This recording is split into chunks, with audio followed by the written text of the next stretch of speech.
Monday Night Football, baby. We're here. There's only one other good play on Minnesota.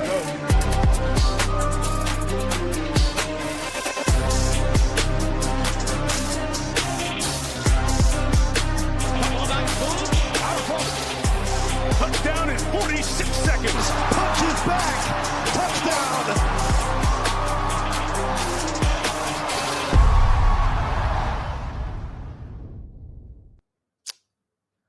Oh, but if you didn't know, it's the Print Factory. Holiday season Print Factory. We're talking NFL. We're talking NBA. We're talking the Christmas Day slates. We got massive Christmas Day slates over on DraftKings, both NFL and NBA. Massive prize pools. $1 million for NFL, $150K up top for the NBA, 5-game slate in the NBA, 3-game slate in the NFL. So we got to get on and chop it up here. It's Christmas Eve. Tony, there's not much sports going on today. This is one of those days. It's like, what do we got? Like one bowl game, I think, is like the only sports we got going, college football, which I'm sure you guys will probably have content for over at Rumpier Sports. Bruce, shout out to Bruce. He gets shit done. I'm sure you'll have some stuff up for that bowl game. Well, who plays? Like Hawaii? Like who plays tonight? It's one of the traditions that you'll never appreciate because you don't like college, but always Christmas Eve.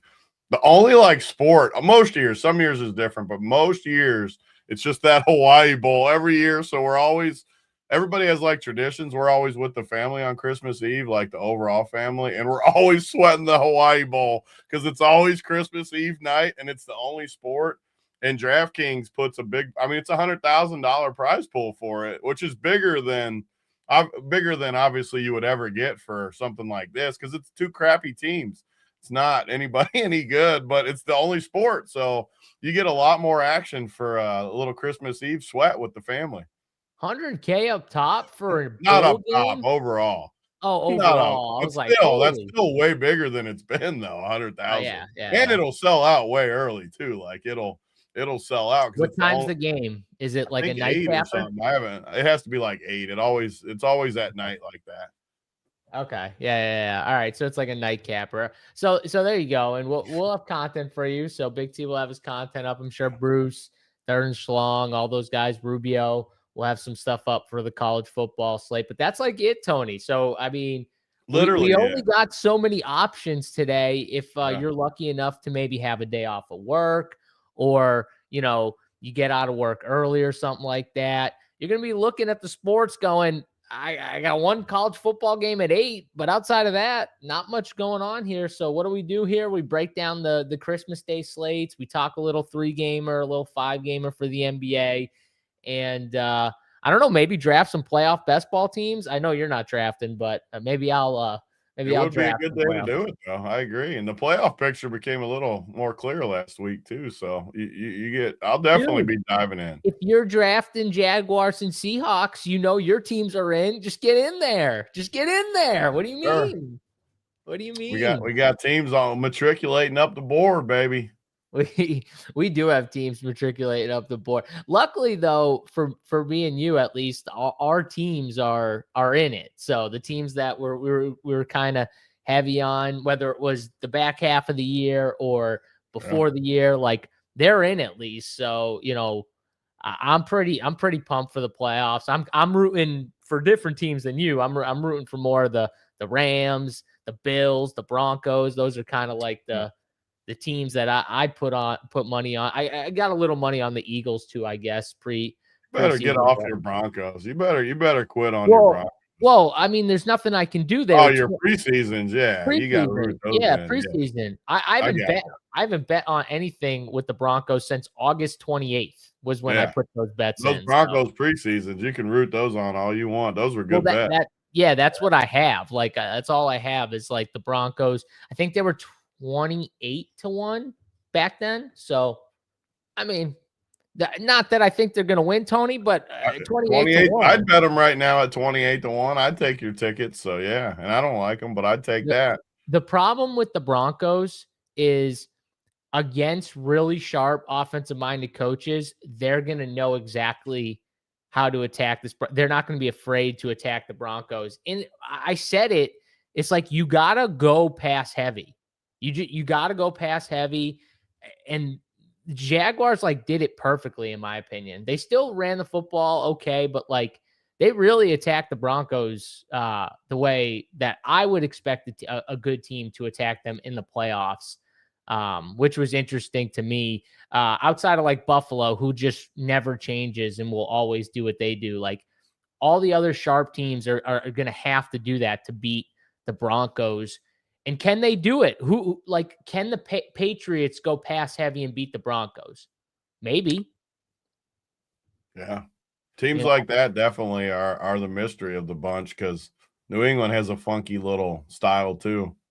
And New England's pass catchers, I mean, outside of Stephon Diggs, it's like they got Mac Hollins, they got Kayshon Boutte, who's hurt right now. They got Demario Douglas, who got hurt. Your boy Kyle Williams caught that massive touchdown to kind of save them against the Ravens. And I actually bet him at 11-1. It was crazy. He was 11-1 live to catch a touchdown, Tony. And I was like, this is insane. Like in the first quarter, I was looking at it and I did like a quick double take. I was like, 11-1. Yeah. I just got to bet that. So he's a touchdown guy that he might only catch 1 or 2 a game, but if he catches it, it's got a chance to go for a touchdown. I'll tell you right now, if they make a run, which I'm not like huge Patriots guy, not that they can't, because I agree with this, that the AFC is pretty wide open. But like if they did make a run, Tony, I think like someone like that for the Patriots has to have a big game or two in the playoffs. I mean, you're going to have guys like that step up and make it. And I'm one of the ones that doesn't think the AFC is as open as people think it is. Really? Just so looking at who it. you got? Like outside of the Jaguars, we know the Jaguars. I can't see I always try to visualize, and we talk about this every year, every playoffs for the sports we do. I try to like visualize the team in the Super Bowl, and like even the Patriots, I just can't picture them this year. And I like them. I've been high on them. I just can't picture them like in the Super Bowl. It just doesn't work. I can picture Buffalo, obviously, with Josh Allen and everything. Can't picture the Steelers. Obviously, the Ravens are probably done. The Jaguars, I definitely can picture in there. But even like Houston, I like Houston like you do. I just can't picture them with that offense. Is it the offense? Okay, it's the offense. Yeah. Like the defense, but like I don't see them beating like a Buffalo to go to the Super Bowl. I just don't. Or even I just think it's even Denver. Like I hate Denver, but I could at least see them in it. So like I guess that's what 3 teams I said: Buffalo, Jacksonville, Denver, and I really don't like the Chargers. Don't have a good enough line. Yeah, I don't really. It's just the Jag. If I had to bet, it'd be the Jags and the Bills for sure. The Chargers will have. So the Chargers to me are like the team, Tony. It's all about matchup with them. If they get like the right matchup, they could win in the first round. I think if they get a bad draw, they could get like if they get Houston in the first round, Tony, that defense is going to eat them up. That's a great matchup for Houston. Yes. That's the matchup. If Houston gets that, like that helps a lot right there. But we always talk about this, like quarterback play is massive. And a lot of times, like in these big games, like you want to bet on the better quarterbacks. And it's like Justin Herbert in the AFC, he's still got to be one of the top quarterbacks. So especially of the ones that are going to be in the playoffs. Exactly. He's definitely one of the better ones. I mean, they just have the worst line, though. There's no way they're going to the Super Bowl with that line. Next year's the year Harbaugh is going to bring them to the promised land when they get those guys back, retool the line, like because they're good. The Chargers are good. They're just too wounded. Like they just. I mean, dude, I think they lost another backup tackle last game. They just keep losing linemen. I mean, how many times can you just keep losing the backup to the backup to the backup and be like, yep, we're gonna be good here. So it's almost gotta be Buffalo's year. The problem is I just don't trust them when it like counts, but that's why I like Jacksonville. But it's got to be Jacksonville as a dark horse team because they have a sharp coach, and I always like if I can't lean on the quarterback, which maybe you can with Trevor Lawrence. I always like the fact that I could lean on someone who's at least going to scheme things up and be sharp. Give him a good game plan with a lot of weapons. Reminds me a little of how I feel about the 49ers, like Kyle Shanahan. A lot like that. I think it's like Brock Purdy's my worry in the playoffs with Yeah. good defenses and good teams. But like, I at least trust Kyle Shanahan to be able to scheme things up and get guys open. I actually watched some pretty good breakdowns on how he was like scheming up Christian McCaffrey in the passing game to get him like wide open for these touchdowns. Because you watch games and you're like, how is Christian McCaffrey wide open? But it's all like Every Kyle time. Shanahan's screen. It's all his schemes. He schemes it up perfectly against these defenses where he gets them matched up on linebackers, these rub route concepts and everything like that. It's just like crazy to me that he gets this dude so wide open all year, all the time. I mean, he's just the best. He's had a few issues like closing out big games in the playoffs and stuff, and he might not be the best with the lead, but as far as actually scheming, I mean, there's no one better. He just every time, even when the Niners, they've had a million injuries and they're still just rolling along, just rolling along. So that's like what I you mean. said, Like they still control their own fate. In the NFC, I can see the NFC West teams. I can see any of them going there. I can see all three of them. They're the only ones for me. There's no way one of those aren't in it. The Eagles, like we said, would be the other one, but I don't think they can't beat two of these NFC West teams. My point though is I think there's more teams in the NFC that can actually go than the AFC is more. Because you have to say the Eagles no matter what. So you're at four teams for sure. There's no way everyone doesn't think those four teams can make the Super Bowl. Yeah, I agree. Yeah. So in Jacksonville, and that's not even including other good teams like the Bears that you could probably make a case for. I don't think so, but you could make a case for it. The Bears, I'll say, I don't think they can do the full thing, but I think they could pull a Washington type run out of their ass and get like a win or two. They're going to get a home game. I mean, they could beat it. They could even beat like a Niners or something if it was at home. Like they could, easily. Definitely. Or the Eagles, like, The thing with the Bears is they're gonna win in like one style.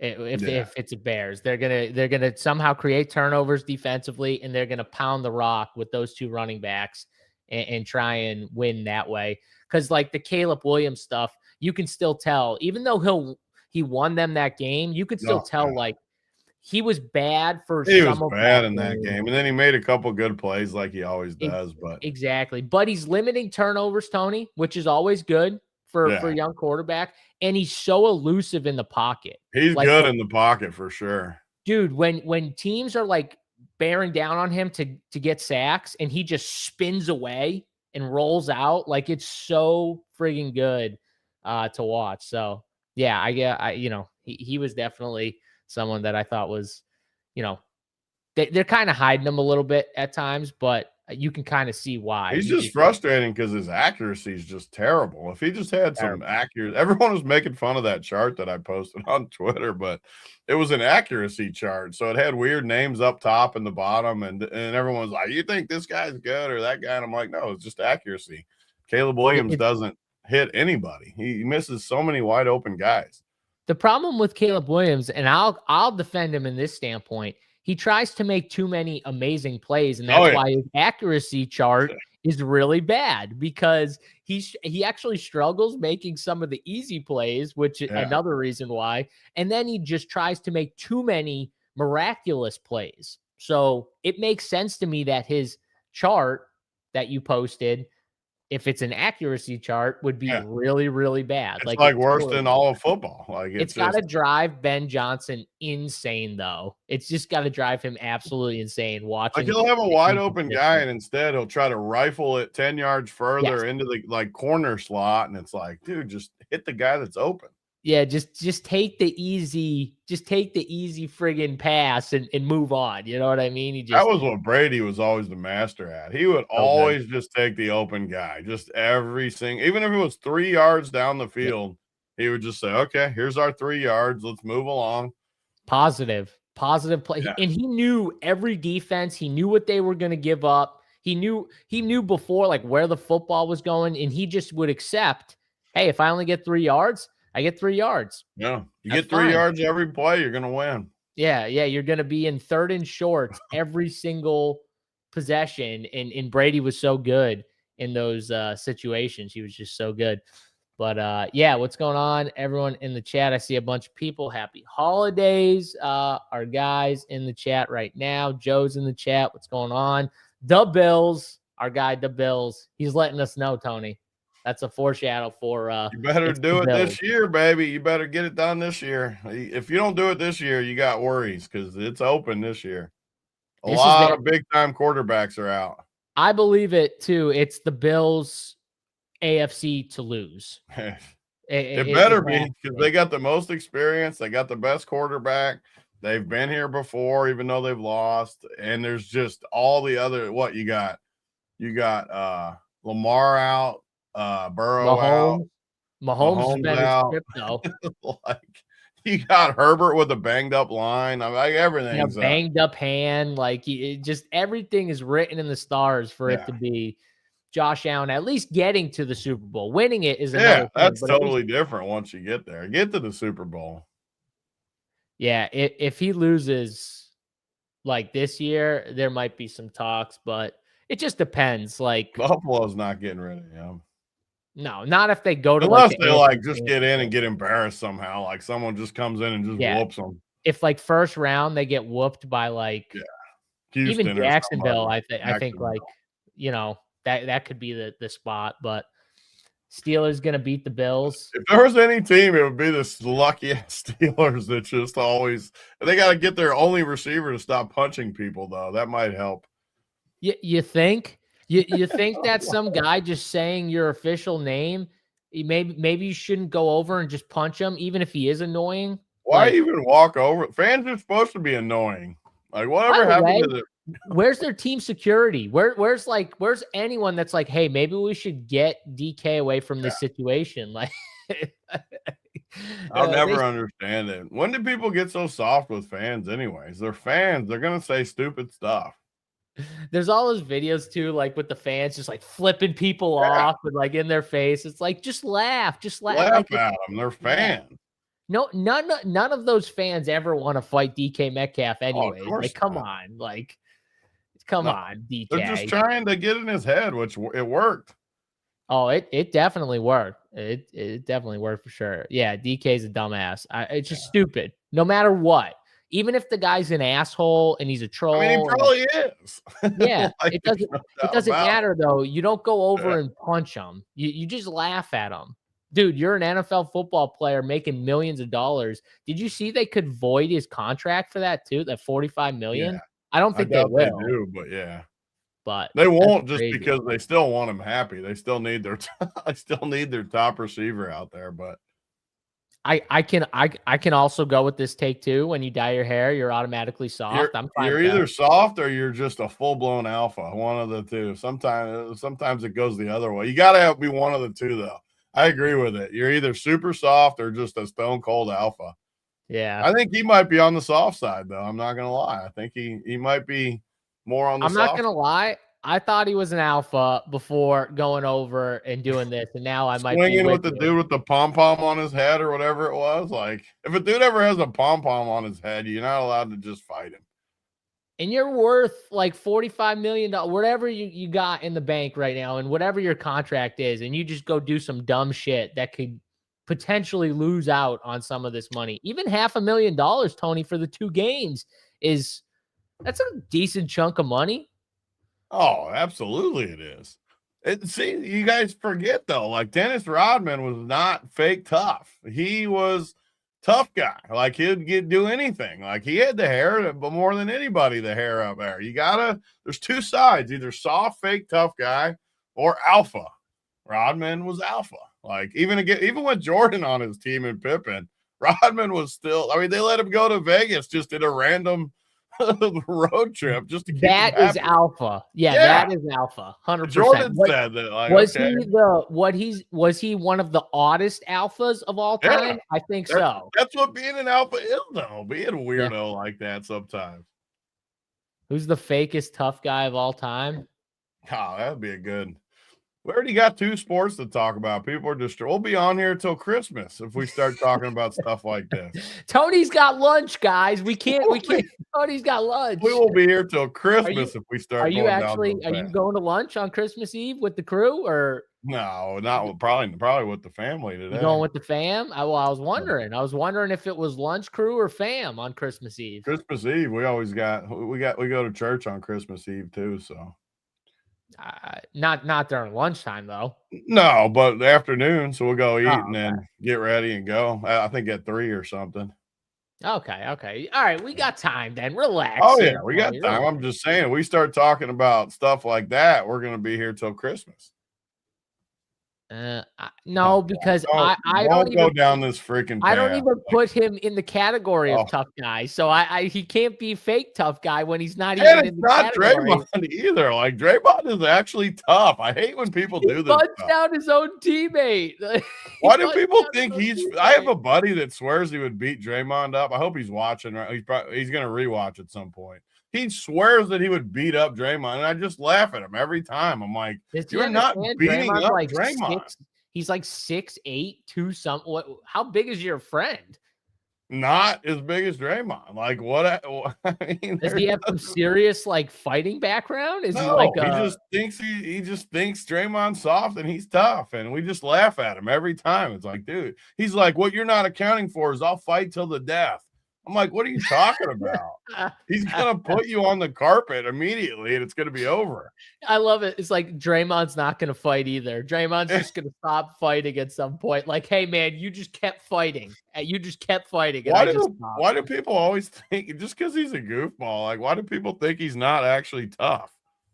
Yeah. Like and honestly, I used to be a massive Draymond fan. In the last like 4 or 5 years, I've become like kind of anti-Draymond because some of the shit he's pulled, but like he's definitely not fake tough. I don't. He got in trouble at Michigan State for like getting in a huge bar fight too, where he was like throwing people out windows and stuff. Dylan Brooks might be a candidate. I think he's tough too. He's just a weirdo too. Phony though. It just comes. He tries. He's weird. I bet you loved when he gave LeBron that 5 at the free throw. Oh, I loved it.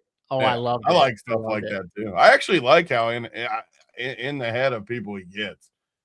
Yeah, no, my thing is like I feel like he tries too hard. He might be tough. Oh, he overdoes it for sure. I agree with you on that. Yeah. But I do love when he trolls LeBron. That's that is actually. And LeBron actually gets mad, which makes it worse. By the way, if you're LeBron, why are you getting mad about Dylan? Especially when you know for a fact he's doing it to bother you. Like 100%. Yeah.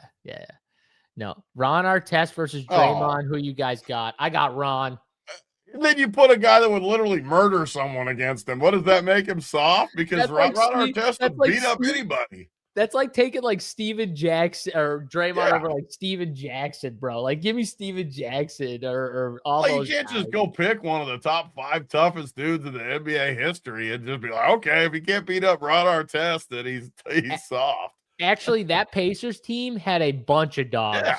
That Pacers team right there. That's why they went up in the crowd to whoop people. Like they were not fake tough. No, but they probably had like 5 guys that I put on like a top 12 toughest guys list. Like Jermaine O'Neal was tough. Like there was a bunch of these guys that were like super tough. None were tougher than Ron Artest though. No, definitely not. No, definitely not. And he's crazy. Like when you listen to him talk, like he would actually kill you.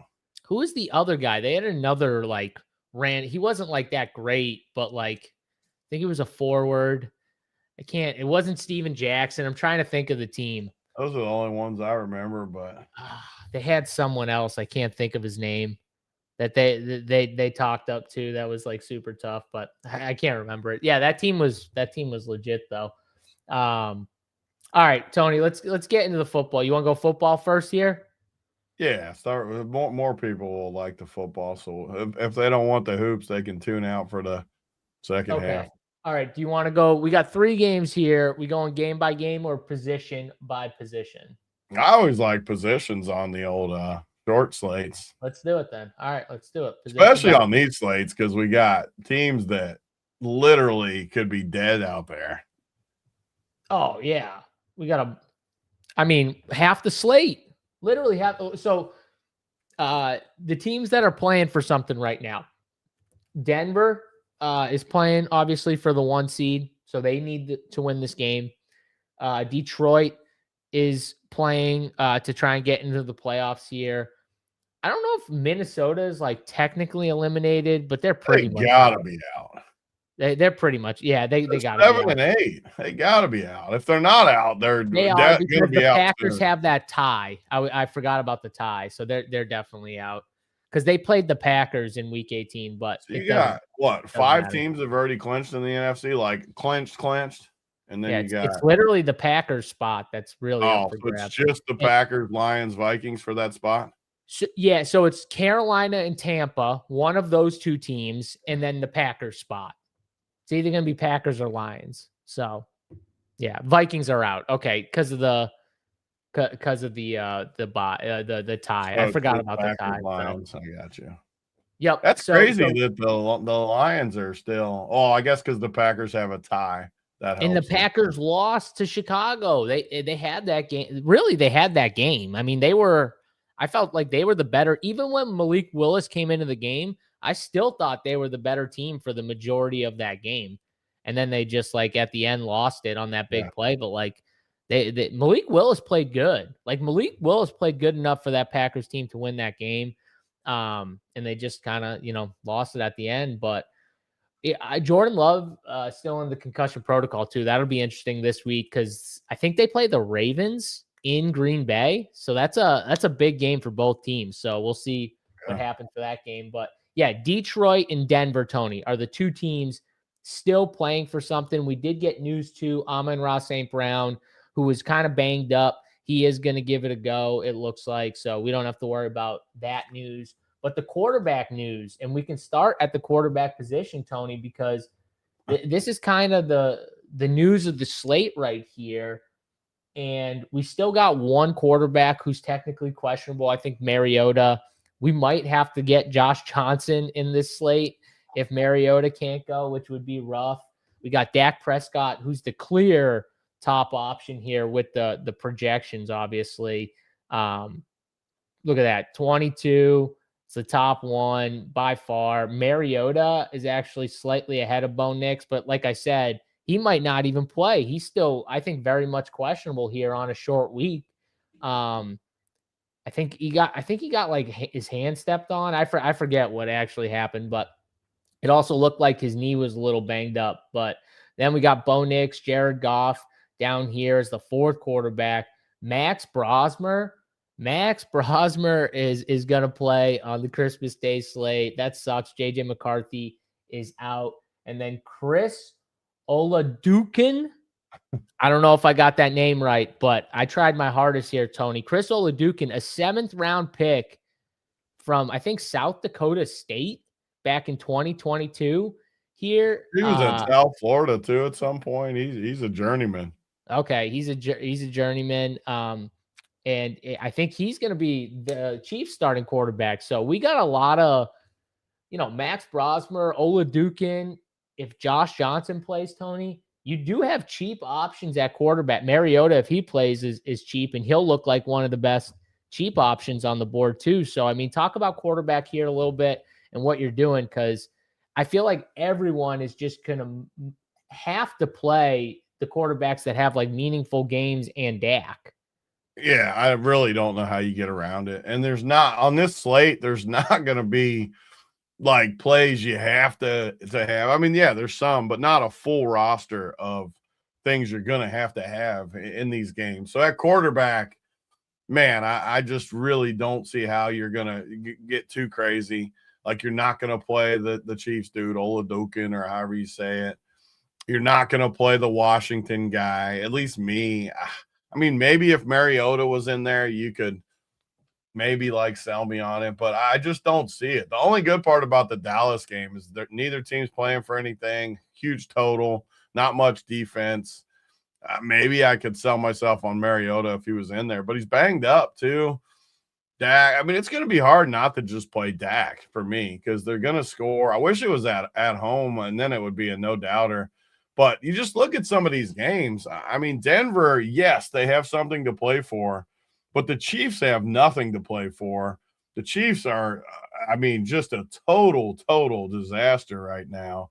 I mean, we always talk about eliminating teams. I don't see how you would possibly play any Chiefs guys.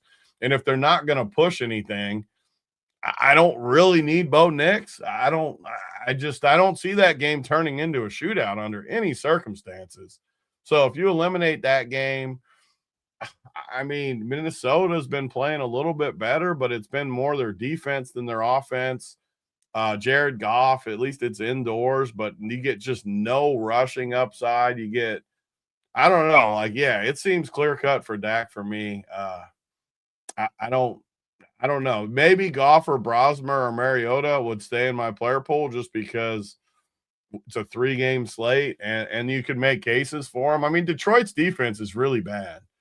Minnesota's defense is really good, though. So maybe that game slows up. I mean, to me, really, the Dallas-Washington game just looks far and away the gold of the slate. And that's what everyone's going to think, though, at least in my opinion. So, and I just wish I wasn't OCD like you, too. How does that reload thing on your screen not just drive you crazy? It's just staring at me. Like, it's just a huge green line just in the middle of your screen that says reload, and it's just barking at me even while I talk. And you would just never even notice it. Like, it's just sitting there just as bright as can be. And I just wish I was you. I'm talking and looking at my other screen. You would get tilted by some shit like that. It's not even on the screen I was looking at. I could see it out of the corner of my eye on the other spot. Oh God, that's just the stuff that'll never bother me, and it will just drive Big T insane. Like this, like when they call the person the wrong name, and Big T's like the announcer just driving him nuts, and I just sitting there Mariota. not even noticing. Mariota. We get to see him on this slate, Mariota. Well, if he plays on this slate, and I do think he's pretty much truly questionable. I don't know if there's a he didn't participate in Tuesday's walkthrough.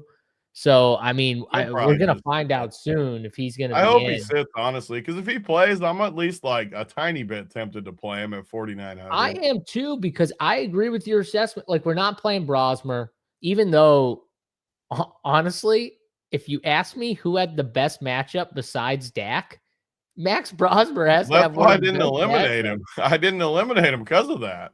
He does too. It's like, and he's 4,700. I mean, he's 2,200 cheaper than Dak.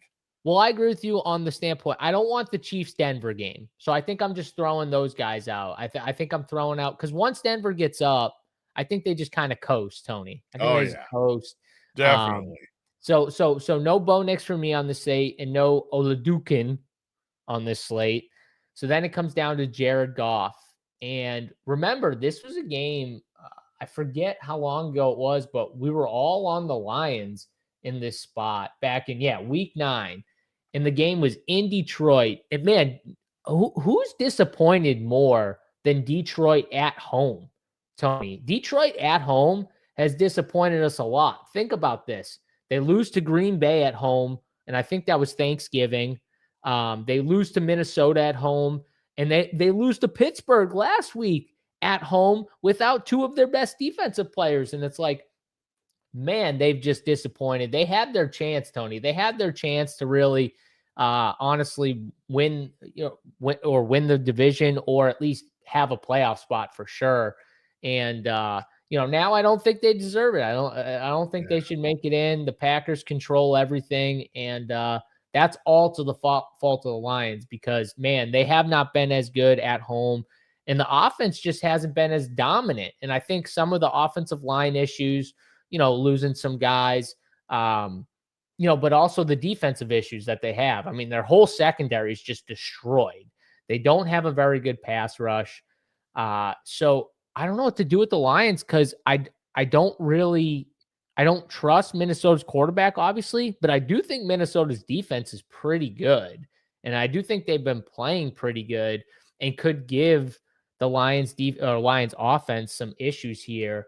So I don't really love Jared Goff as much on this slate. So I think that pulls it out. So then it just comes down to Dak, Washington, and Brosmer as the 3 quarterbacks left. And Dak's got to be the clear number 1. And then after that, it's just going to depend on, does Mariota, does he play? Do we get Josh Johnson? I don't think the more I think about it and read stuff, it's got to be Josh Johnson, which eliminates that spot too. Yeah, it's just, I mean, so are we just locking Dak? Like, is that what it comes down to? I'm still not fully eliminating Brosmer, but yes, I agree with you. Like, it's probably just Dak. Like, there's no reason not to just do it. Honestly, I think Dak's one clear, and then I think I put Brosmer in the Washington quarterback 2-3. As crazy as that. Even might Josh sound. Johnson.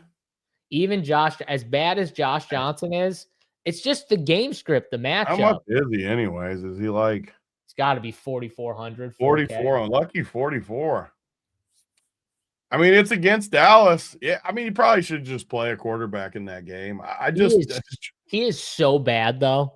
Like, yeah, so he's been around for 38 years, and he's played for every team in football. Like, and remember when he came into the league, he was somewhat athletic, and he's probably lost some of that athleticism. Dallas defense is terrible though, and they don't have anything to play for really. And Detroit too. Detroit, I don't know. I could see it. I think Dak's the clear-cut best play, but I could see one of these weird guys somehow getting it done for you, winning you $1 million. Yeah, and who knows? Like, I'm not saying Dak flops, but you never know what could happen. You can make a build where you take the Cowboys running game, and you're like, maybe Dak just does a modest like 18 fantasy points, and who knows? Maybe Brosmer can get you 14 or 15, and maybe that's enough with the discount here. So yeah, I think that right now the ownership obviously showing if Josh Johnson's the quarterback, Tony, and we take out Mariota, this ownership has to change, right? Because Josh Johnson's not getting that ownership. Yeah, it has to change. Like, no question about it. Where do you think it would go? Do you think it would go to Bo Nix and Jared Goff mainly, or do you think it would go to like one of these other cheap quarterbacks? I don't see how it doesn't go to just Dak. I mean, I'm looking at the projections. I don't see how it doesn't just go to Dak. It's really hard to even play Bo Nix over Dak when you got this huge total. I mean, you got a 50 total and a 36 total between the two quarterbacks. I think Dak ends up freaking 60% owned or something, which he should. Yeah, he should. He should. Well, and we always do these short slates where it's like you can play different quarterbacks, but even the skill players as we go through, like receiver, we got some really good receivers, and Gibbs obviously, but you don't have a full like gauntlet of players you need to play. No, you don't. And like you said, you made a good, like, it's just the quarterback, but you one quarterback, you can get different in other spots. So like you could just make the case and say, you know what, I'm just slamming Dak Prescott, as opposed to just trying to get unique. But there is something to like maybe a Josh Johnson or a Brosmer in these matchups. I agree with that just because the price is like, that's why I wouldn't pivot to like Bo Nix and Goff. They're both still in the 6Ks. At least when you go down to these other guys, you're saving 2,000, and maybe it gets you from whatever the situation is at these other positions. You get from a mediocre receiver to a great receiver or something. That could swing the slate for you. All right. We don't answer a ton of these questions, but I have to. Should I play Dak over Josh Allen in my championship game for fantasy football? Jay, I will just say I get the matchup for Dak. I got a really hard time sitting Josh Allen in the championship game against the Eagles at home. That game could have some good push. Two good teams. The spread's only 1.5. And we've seen Josh Allen in these close spread games where they end up going nuclear because somehow they get down. And I don't know about you, Tony. I don't think I could fade Josh Allen.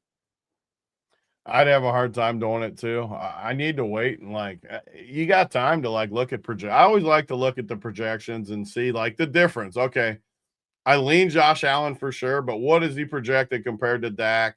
Like if Dak is somehow projected a few more points than him or something, I might just take the safety. But yeah, to answer your question, I have a really hard time not playing Josh Allen in the championship. I'm just going to take my chances.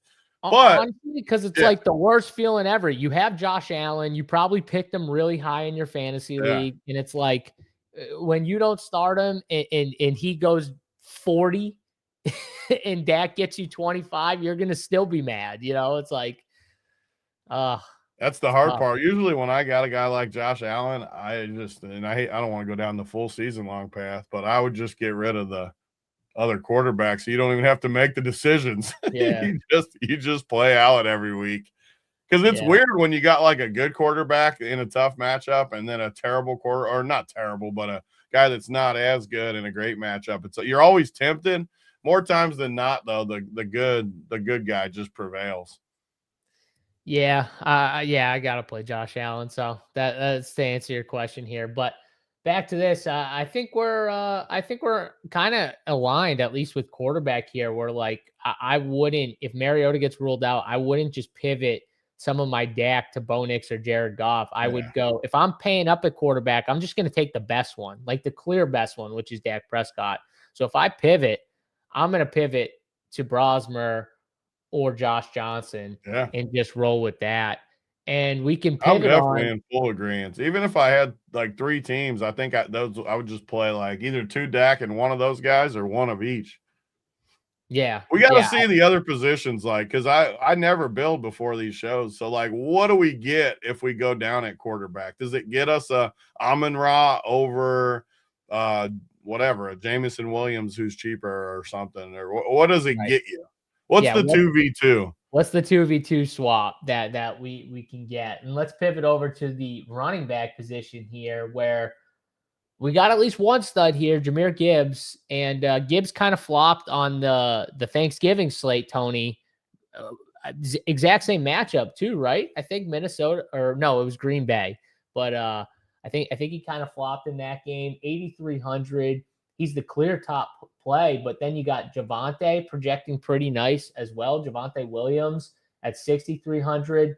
RJ Harvey, not the best matchup, but RJ Harvey has looked really, really good to me. He's looked really good for fantasy. I really like his outlook going into, next year and everything like that.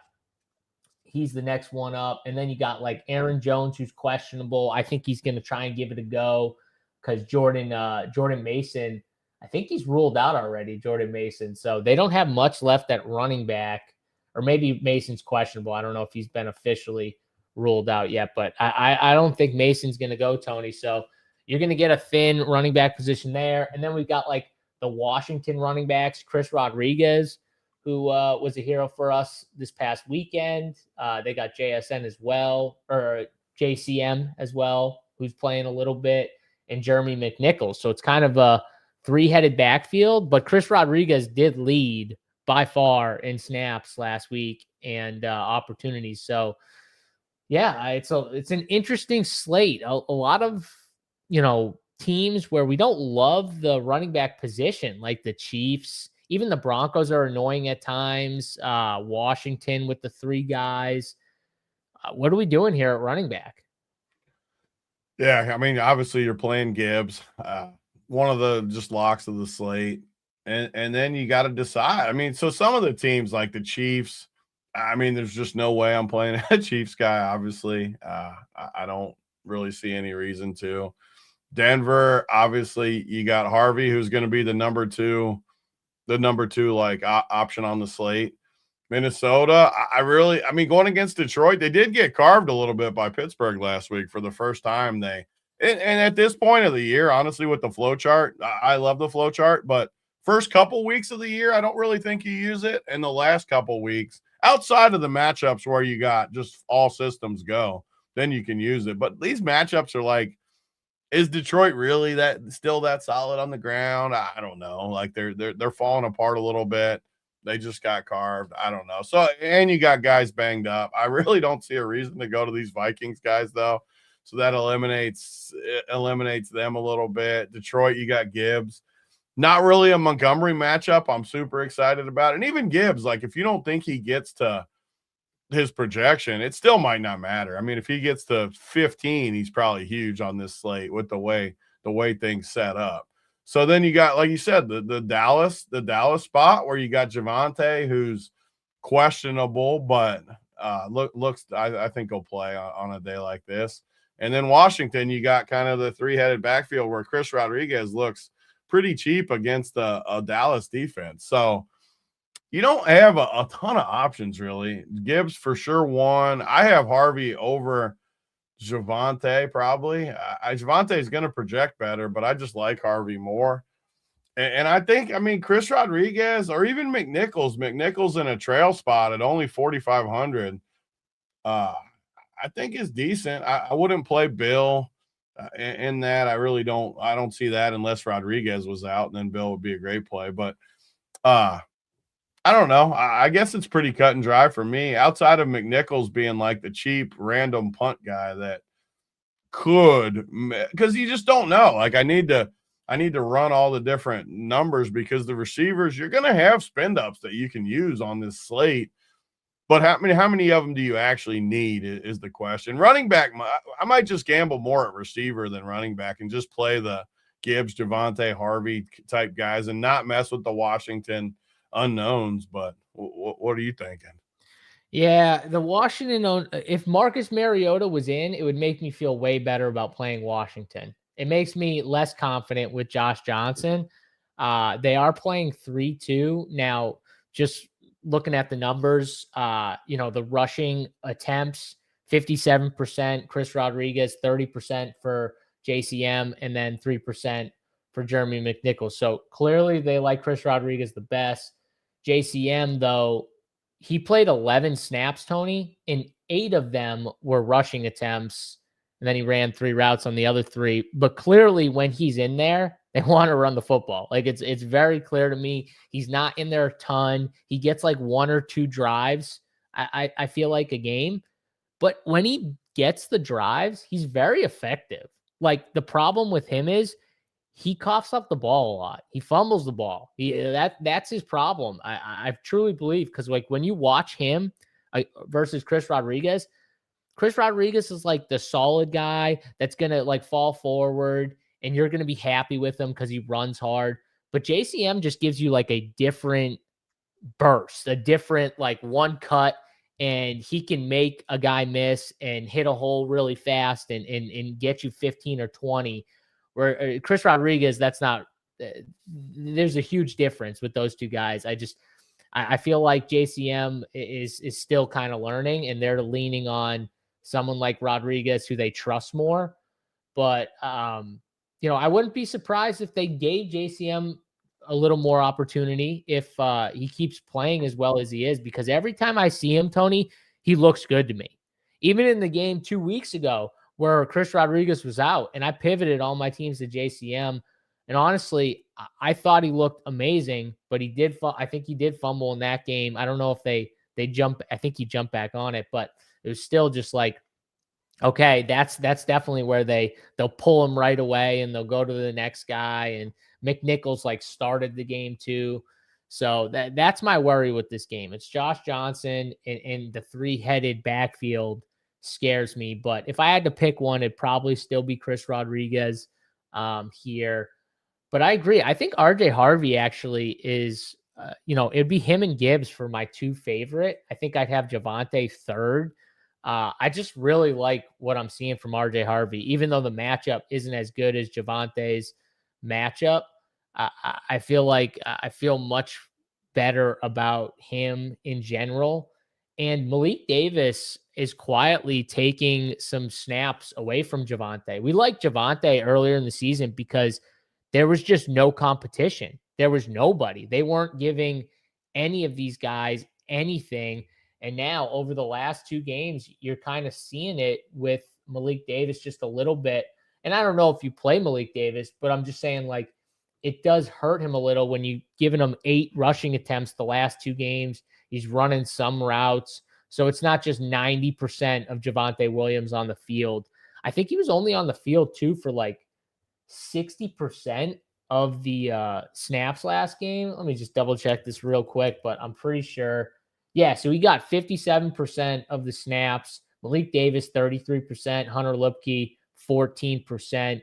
And the rushing attempts, Tony, 34% for Malik Davis, 39% of the rushing attempts for Javonte. So maybe they're getting a little more comfortable. Obviously, they're not in playoff contention anymore, so they don't need to run Javonte. So why not give Malik Davis a little more of a look? So maybe Malik Davis is in play. They're going against a bad Washington team. Washington's not really good on defense in general, stopping the pass or the run. maybe the sneaky play isn't playing the Washington guys. Maybe it's playing like a Malik Davis. Yeah, I mean, and that's the short slate type plays that can win you $1 million. Like you can't just go in and just be dead obvious, at least in a $20 million prize pool type thing. Yeah, I like plays like that, especially at running back where after Gibbs, I mean, I like Harvey like you for number 2, but like just running all these builds where I'm looking at SaberSim, not Sims, just straight by points. It's really hard to get those 3 running backs with Dak too, which I kind of figured it would be because the salary starts to come into play. So you're going to have to either punt receiver fully, which I don't really want to do. I mean, I need at least some receiving with that first game. But if you don't punt receiver, you can't really play 3. So Javonte, more so than what you sold me on Malik, is maybe Javonte shouldn't be as good of a play as he's going to project for, because his projection looks good right now on SaberSim at 19. But I'm not saying to fade him either, because running back is the source I trust the most on this slate as far as floor and ceiling and all that, because receiver, even though I like these guys in the first game when we get to it, you still have a little bit of shaky ground with a lot of them where you're not sure of it. So, yeah, I'm going to bookmark the Malik Davis because it makes a lot of sense. And McNichols, to me, makes a decent amount of sense in a trail spot. But both of those guys as Millie type plays, because that's what we're doing this show for anyways. It's a Christmas slate, $1 million to first. Are we really trying? We're not trying to min cash. We're not. Everyone watching this, how many people watch it or rewatch it or playing 150 teams? Probably not that many.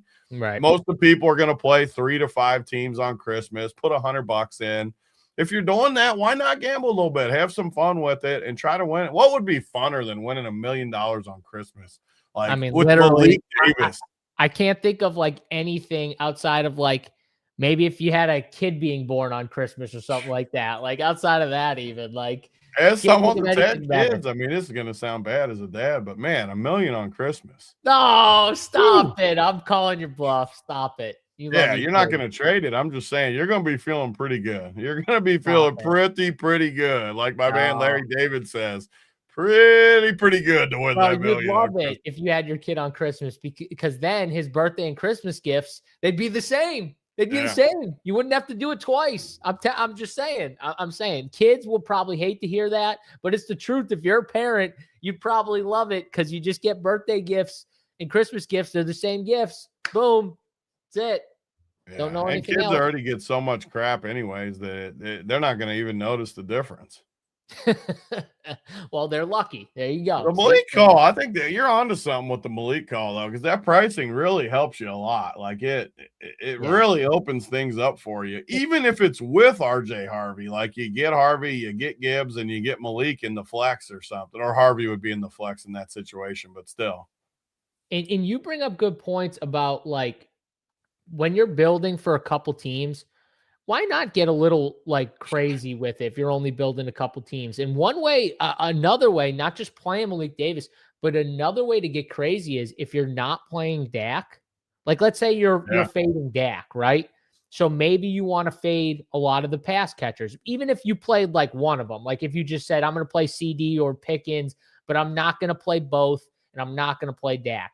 Okay. What about playing both running backs, Tony? How does Dak completely fail on this slate? Even if he's good, rushing touchdowns, like they score, there's points, they get up, and there's no pushback from Washington, and they run in 2 or 3 touchdowns, which is very viable. It could happen. That's a 3-game slate type build there where you just have a lot of this game could turn ugly. Washington's out of it. It's Christmas. 100%. Who's to say this game has to just be what you think it is? Both teams are out of it. Why can't 2 running backs just get there? I mean, think of that if that happened too, because you got late swap options too. Once you somehow played that build, the world is open for you, and somehow you get like 20 from both of them or something, and you're just dead. And the best thing is with that build, you can still play one Cowboys pass catcher with it. Because one Cowboys pass catcher could volume their way and that build still get there. So you don't have to completely fade the passing offense to do it. But I think it is interesting. And I think you can do it with the Lions too, as crazy as that is to say.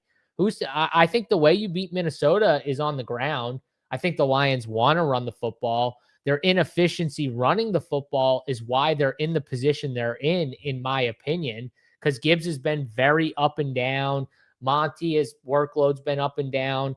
But I think that's the way you beat Minnesota. And Minnesota does a pretty good job of stopping like the number one wide receiver. I think Amon-Ra had a decent game, but 18 fantasy points the last time they played. And I feel like they're pretty good about not stopping, but limiting the top receiving guy. So maybe the Lions are another team you could play both running backs from. I think it'll be more of a thought about build for the Lions just because of who they have, Gibbs and Monty. But it'll still make you somewhat different doing something like that. And those are the type of builds I like to play, even in my 3-max.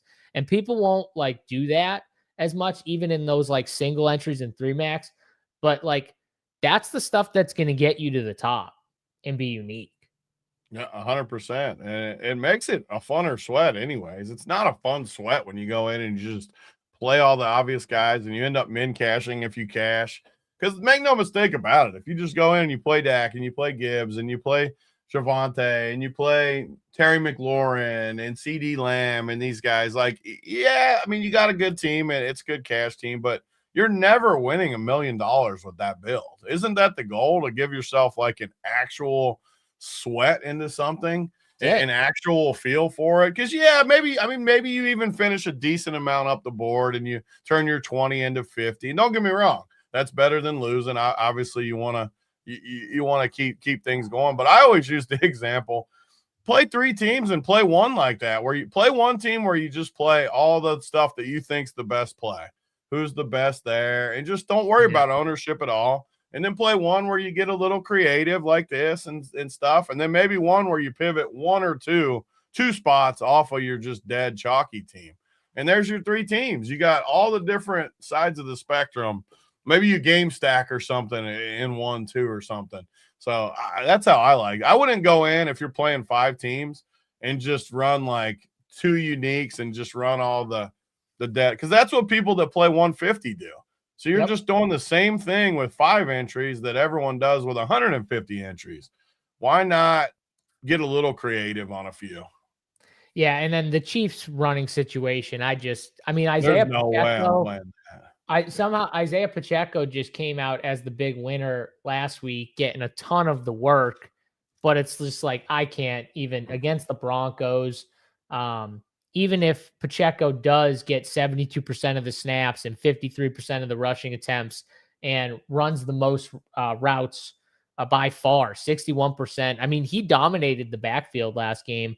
Even if that is the case, Tony, I still don't like it against the Broncos with Olajuwon as the quarterback. I think I'm just out on the situation. I don't know why the Chiefs won't give Brashard Smith a full look, too, by the way. Like, maybe this week is the week or something. Maybe it is week 18. Maybe they wait until week 18 to get him. It could be. Like, they could dust him off. I still don't think he's like a full-time type guy anyways. But, I agree with you. Like, I'm all for getting creative. I like your ideas of how to get creative more than the Chiefs and more than even the Vikings.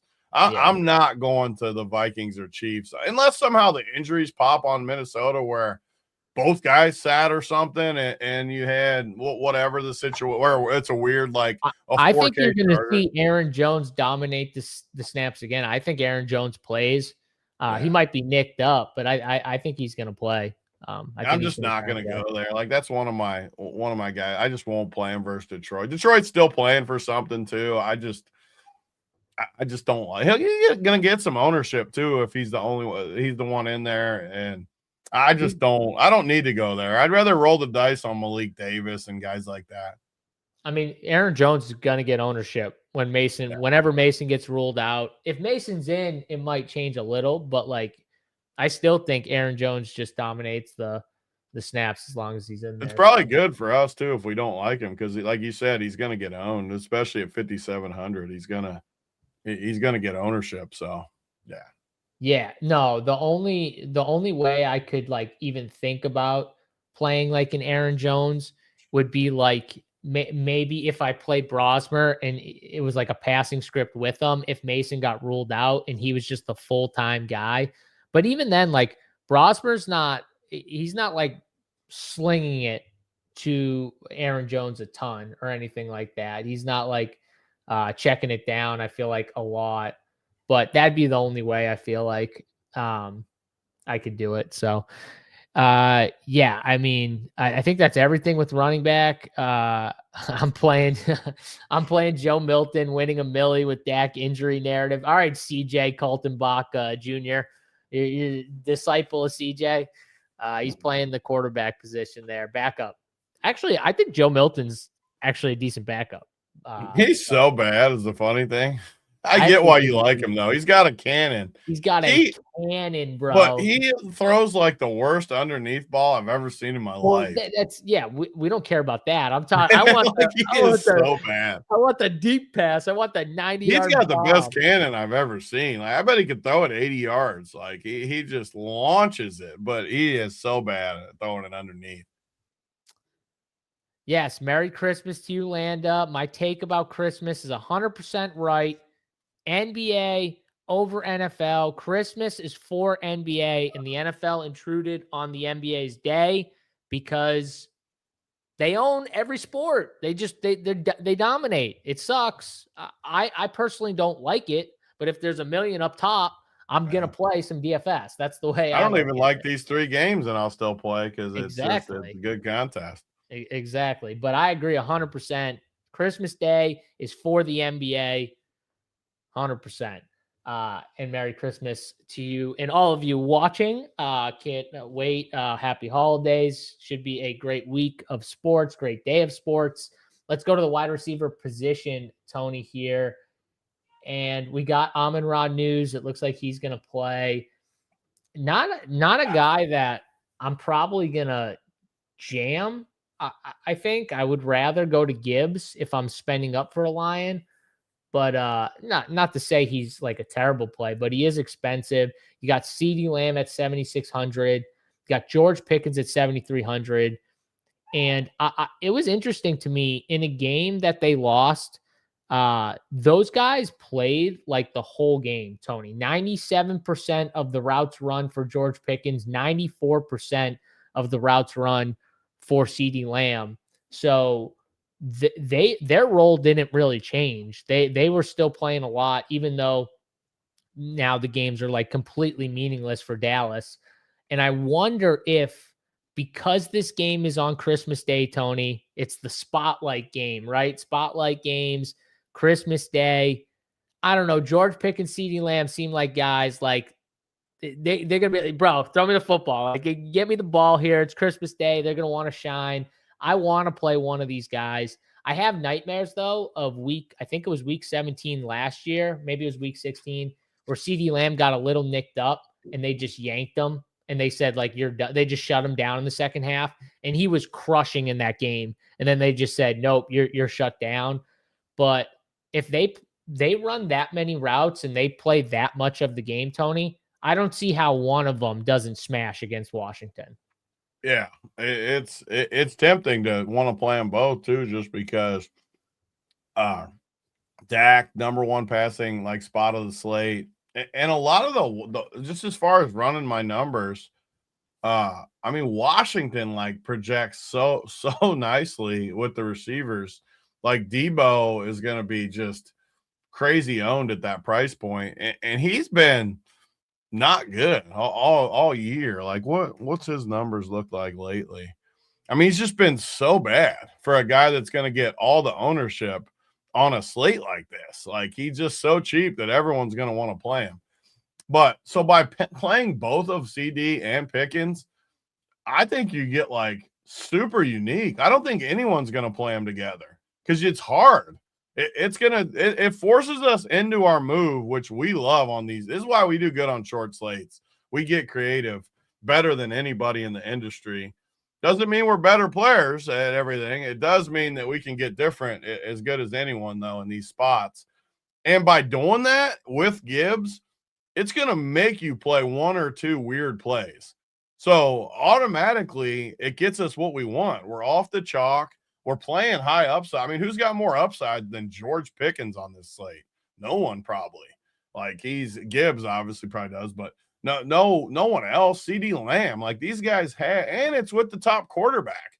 So if you just start your builds, let's just say with Dak, Gibbs, Lamb, Pickens, I mean, you're under 4K for the rest of your team.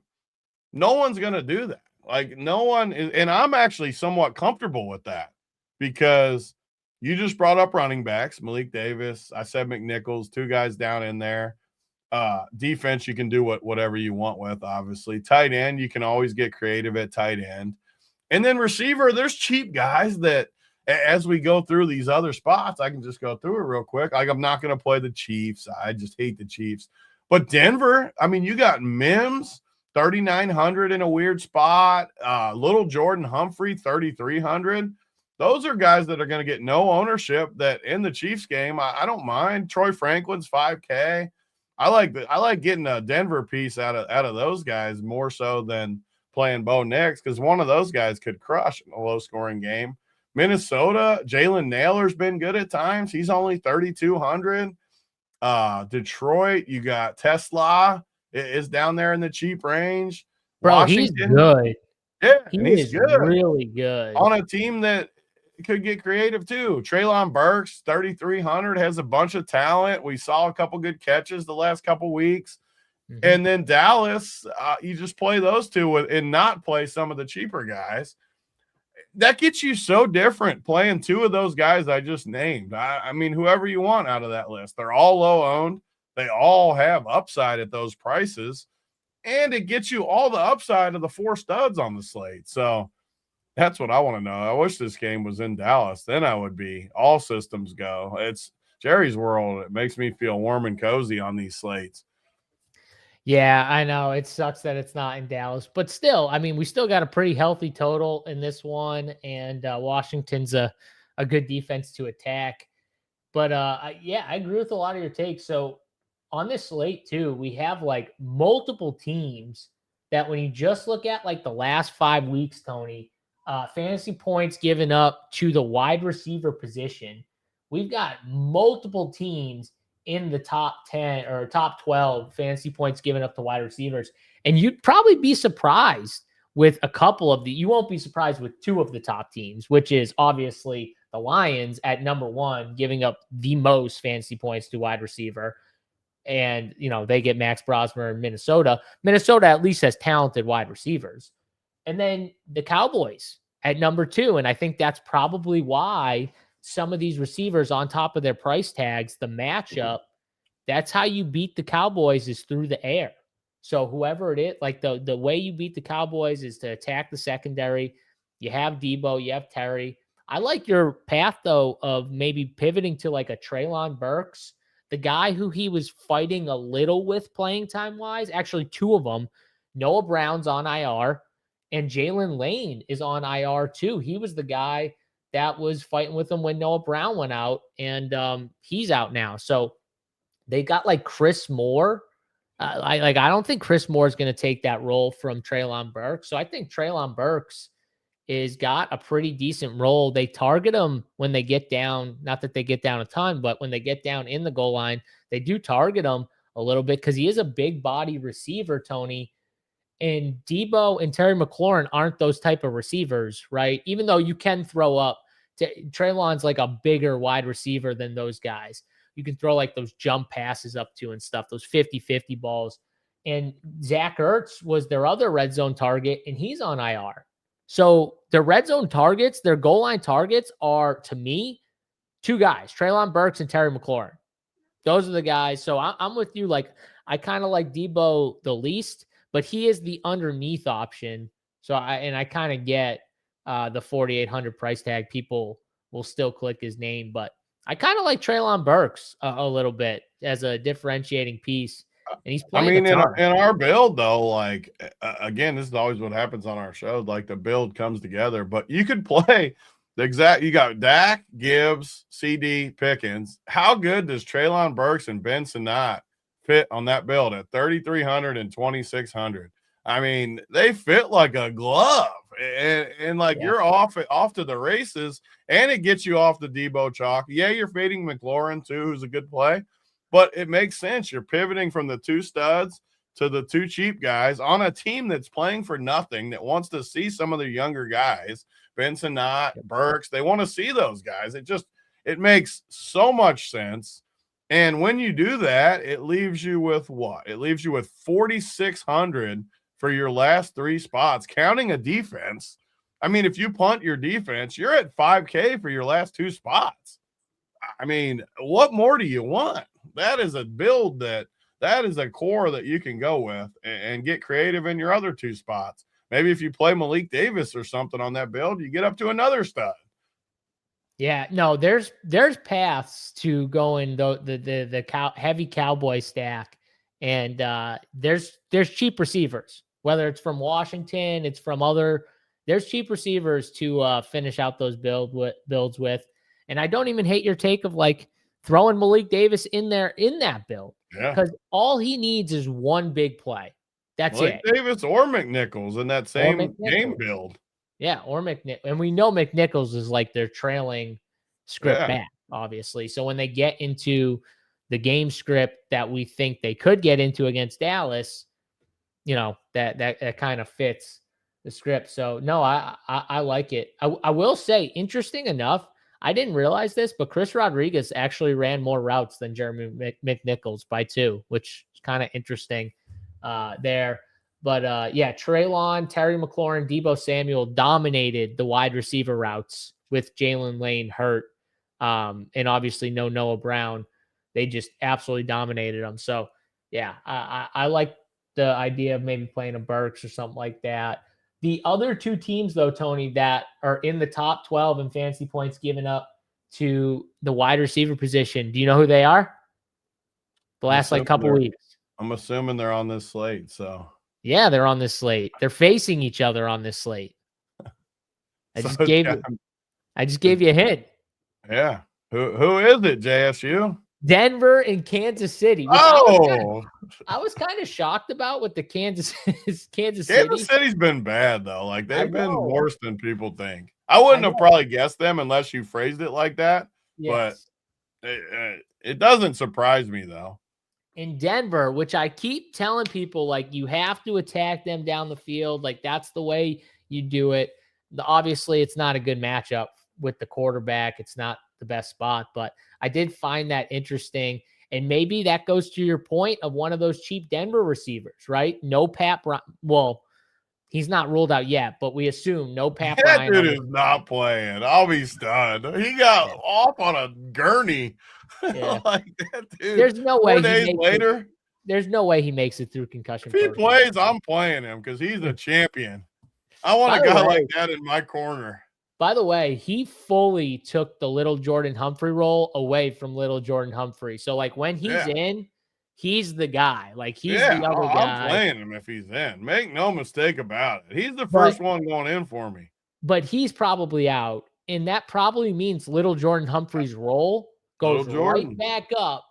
And he's the perfect in a game like this. He's going to catch a tutty. Yeah, he's going to catch a touchdown. He's probably going to be like plus 800. I wonder what his touchdown line is. I got to bet it. He's probably going to be like plus 800 or something like that. He's the exact guy that's going to catch a touchdown here. Yeah, because he's the same price as Burks. There's another cheap guy you throw in there to get back where you need to be. One thing I noticed was Marvin Mims' role did not change, whether Pat Bryant was in or he was out. Marvin Mims still played like a very similar role, like 30 to 40% of the snaps, depending on the game and stuff like that. And that didn't change regardless. So Pat Bryant being in, the only thing he really affected was little Jordan Humphrey's role. Little Jordan Humphrey last game with Pat Bryant in went to 14% of the routes run in week 16, which in week 15, when Pat Bryant was out with the hamstring injury, little Jordan Humphrey ran 58% of the routes, which was second on the team, tied with Troy Franklin. Only Cortland Sutton ran more routes, Tony. So there's a difference with these guys in and out. Marvin Mims ran the exact same amount, 33%, 32%, weeks 15 and 16. The role clearly is Pat Bryant or Little Jordan Humphreys. It's not Marvin Mims to gain with these guys out. Yeah, I mean, I totally agree. And the good thing about the Broncos in this slate, I don't want to play Bo Nix, but I think there's a lot of variance in their pass catchers where, I mean, we've seen it over every week. There's like a new favorite for me where, oh, I like Troy Franklin. Oh, I like Marvin Mims. Cortland Sutton's been awesome. Little Jordan's cheap. Any of these guys I think could be in the winner, which is good for this slate because you got them in all different price range, right? 6K, 5K, 3,900, 3,300. Each price. I almost don't even hate the rule of one Denver receiver just to get you a little different. And it gets you just a sliver of exposure to that game, a game we don't like. But I think we would agree Denver's at least going to have one or two guys that put up some numbers in this thing against a Kansas City team that's quit. So it forces you to play one of the – I don't want two. I definitely don't want two. But if, like, say I played a Harvey with a Mims with a Denver defense even, I think that's really nice exposure to get in that late game where you're not depending on Bo, but you still got guys to where if they do score some points, you're good. And it gives you just – nice price points. I mean, I don't love Harvey's price, but I like his where he's at running back. Like you said, number 2, probably the safest to get where you need to be. So I don't hate the rule of give me one Denver receiver because I like all 4 of these receivers. It's just which price point do I fall on? Yeah, no, I like the rule because I think one of them probably does get there. Probably not 2. So it fits our build because if you're playing 2 receivers, you probably want to play Bo, right? And we don't want to play Bo. So it doesn't really if I played 2, I would have to come back to Bo a little bit. Right. So but playing 1, I think we can play 1 and still, get away with not playing Bo. So I like it. I like Little Jordan. I like Troy Franklin. I like Cortland Sutton. It sounds like you like Mims a little bit more than me, but he could catch a bomb. I mean, he could definitely catch. I don't like him. I just like that. I know it's one play. Like it's literally one play, and and Humphrey too. Like it's one play, and he correlates with the defense too. So I kind of like it if you're playing the Denver defense. But yeah, no, I'm with you 100%. Play one of these guys. I like that rule. Anything else from the Minnesota or Detroit side from a receiver position? I did notice that Justin Jefferson pretty much ran every single route. I don't think he came out for a passing down snap last game, but Jordan Addison and Jalen Naylor with Brosmer at quarterback, they definitely changed things up with the offense a little bit with guys in and out because they only ran like 50-something% of the routes run each. Yeah, not a huge fan of the Minnesota situation, but Jefferson, wouldn't it be ironic if he's just so bad all year and then this game's the one that he finally gets going? I don't know. Like when you start looking at the builds, though, your builds come down to that last spot being like a Jefferson or a Harvey.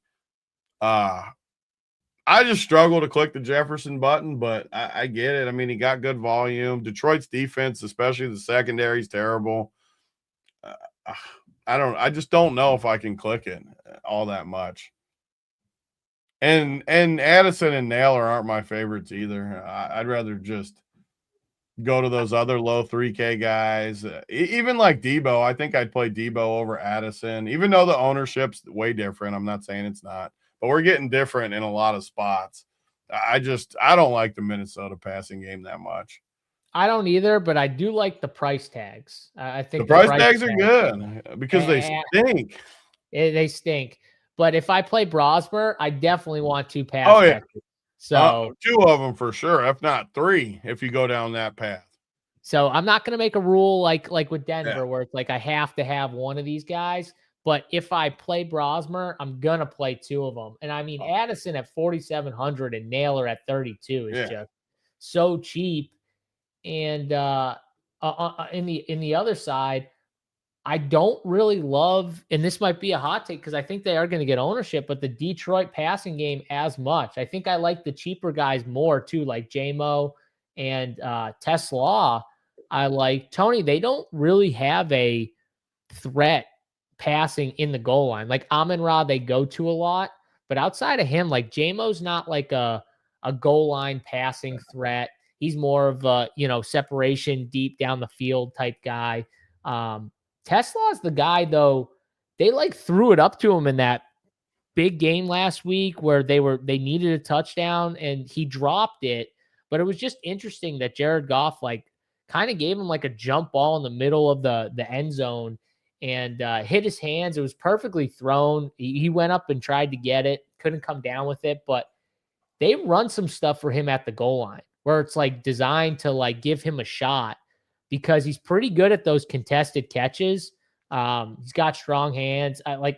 He's definitely one of those guys where 3,400, the matchup doesn't look good, but I could just see him catching a touchdown. Like I could just see him, and maybe he doesn't do a ton else, but at 3,400, I wouldn't like keep him out because he gets you double digits, Tony. That could really help on the slate. Yeah, I mean him and Khalif Raymond, like this dude's saying, a ton of targets. He scored the touchdown too. He had like 5 or 6 targets too. But yeah, I agree. And one of the problems Detroit's had is Laporta being out. He gave them all that like underneath stuff, and you get rid of him. Your other tight ends are terrible. Detroit was built around that, the running game, plus tight ends, and then you got Amon-Ra everywhere, J-Mo deep plays. That's how they were built, and they've been banged up too, so that's part of the issue. But yeah, I agree, Tesla, Raymond, I mean, these guys are just plays that I want to mix in for sure. And, I mean, the more you talked about, like, the Brosmer, of my teams, like, say I play 5 teams in that same example, I definitely would like a game stack of this in one of them because Me too. If it goes the right way, I don't think it will. It's not my like top preferred option, but it could. Like the Dallas game could bust definitely with 2 bad teams like that. And dude, if that Dallas game busts and you're somehow sitting on this Minnesota stack, you're gonna be feeling great. Woo, you're gonna be feeling great. And that's like good about the build too, where play Malik Davis in that build. Yeah, that's why I like Malik Davis in those type of builds. Imagine if you had Malik Davis and he scores and that game busts and you're sitting on this game stack, like you're going to be counting your $1 million. No, it's going to feel great. It's gonna, and then that game busts and then all the game busts. They all just suck. That always happens when the first game goes perfect like that. The whole slate will just bust. Yeah. No, it's definitely a possibility, but no, that's why I don't want to like rule out the Detroit. I just like or the Minnesota guys, because I do think I'm going to build a game stack of this game. I do think I'm going to build the Brosmer stack the more I look, even though he's just terrible. It's just going to get you a different build. Like even without Mariota, I think people are just going to pivot more to the known quarterbacks than the unknown, right, Tony? At least Mariota. I don't think Mariota's good, but we know he can run the offense, and he's pretty known, right? He's cheap. I'm a lot more confident in him. That much is for sure. So I think his ownership is going to pivot more towards the known of Jared Goff, Bo Nix, Dak Prescott than the unknown of Max Brosmer, Olajuwon, and Josh Johnson. So that's why I kind of want to take a stab on 1 or 2 of these cheap quarterbacks there and stack it up and see if we can get something going. But yeah, that's the receiver position. One other thing we didn't bring up, Rashid Rice still in the concussion protocol, didn't practice on Tuesday. I wouldn't be shocked if they, he didn't make it through and they just sat him again.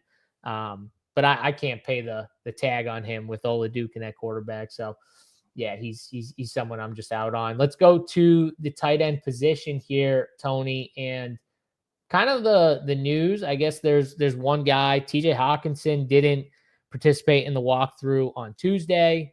We'll see if he goes on Wednesday here for walkthrough.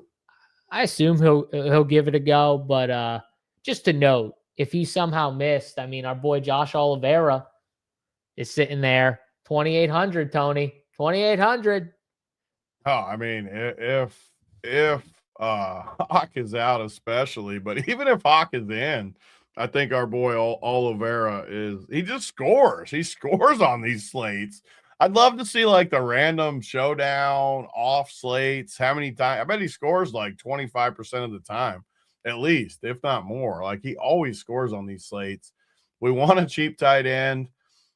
This is a slate where I'm not going to play any of the spend ups. That's another like take that I'll have is no Mary Ferguson for me in the highest total, highest ownership. No Kelsey for sure.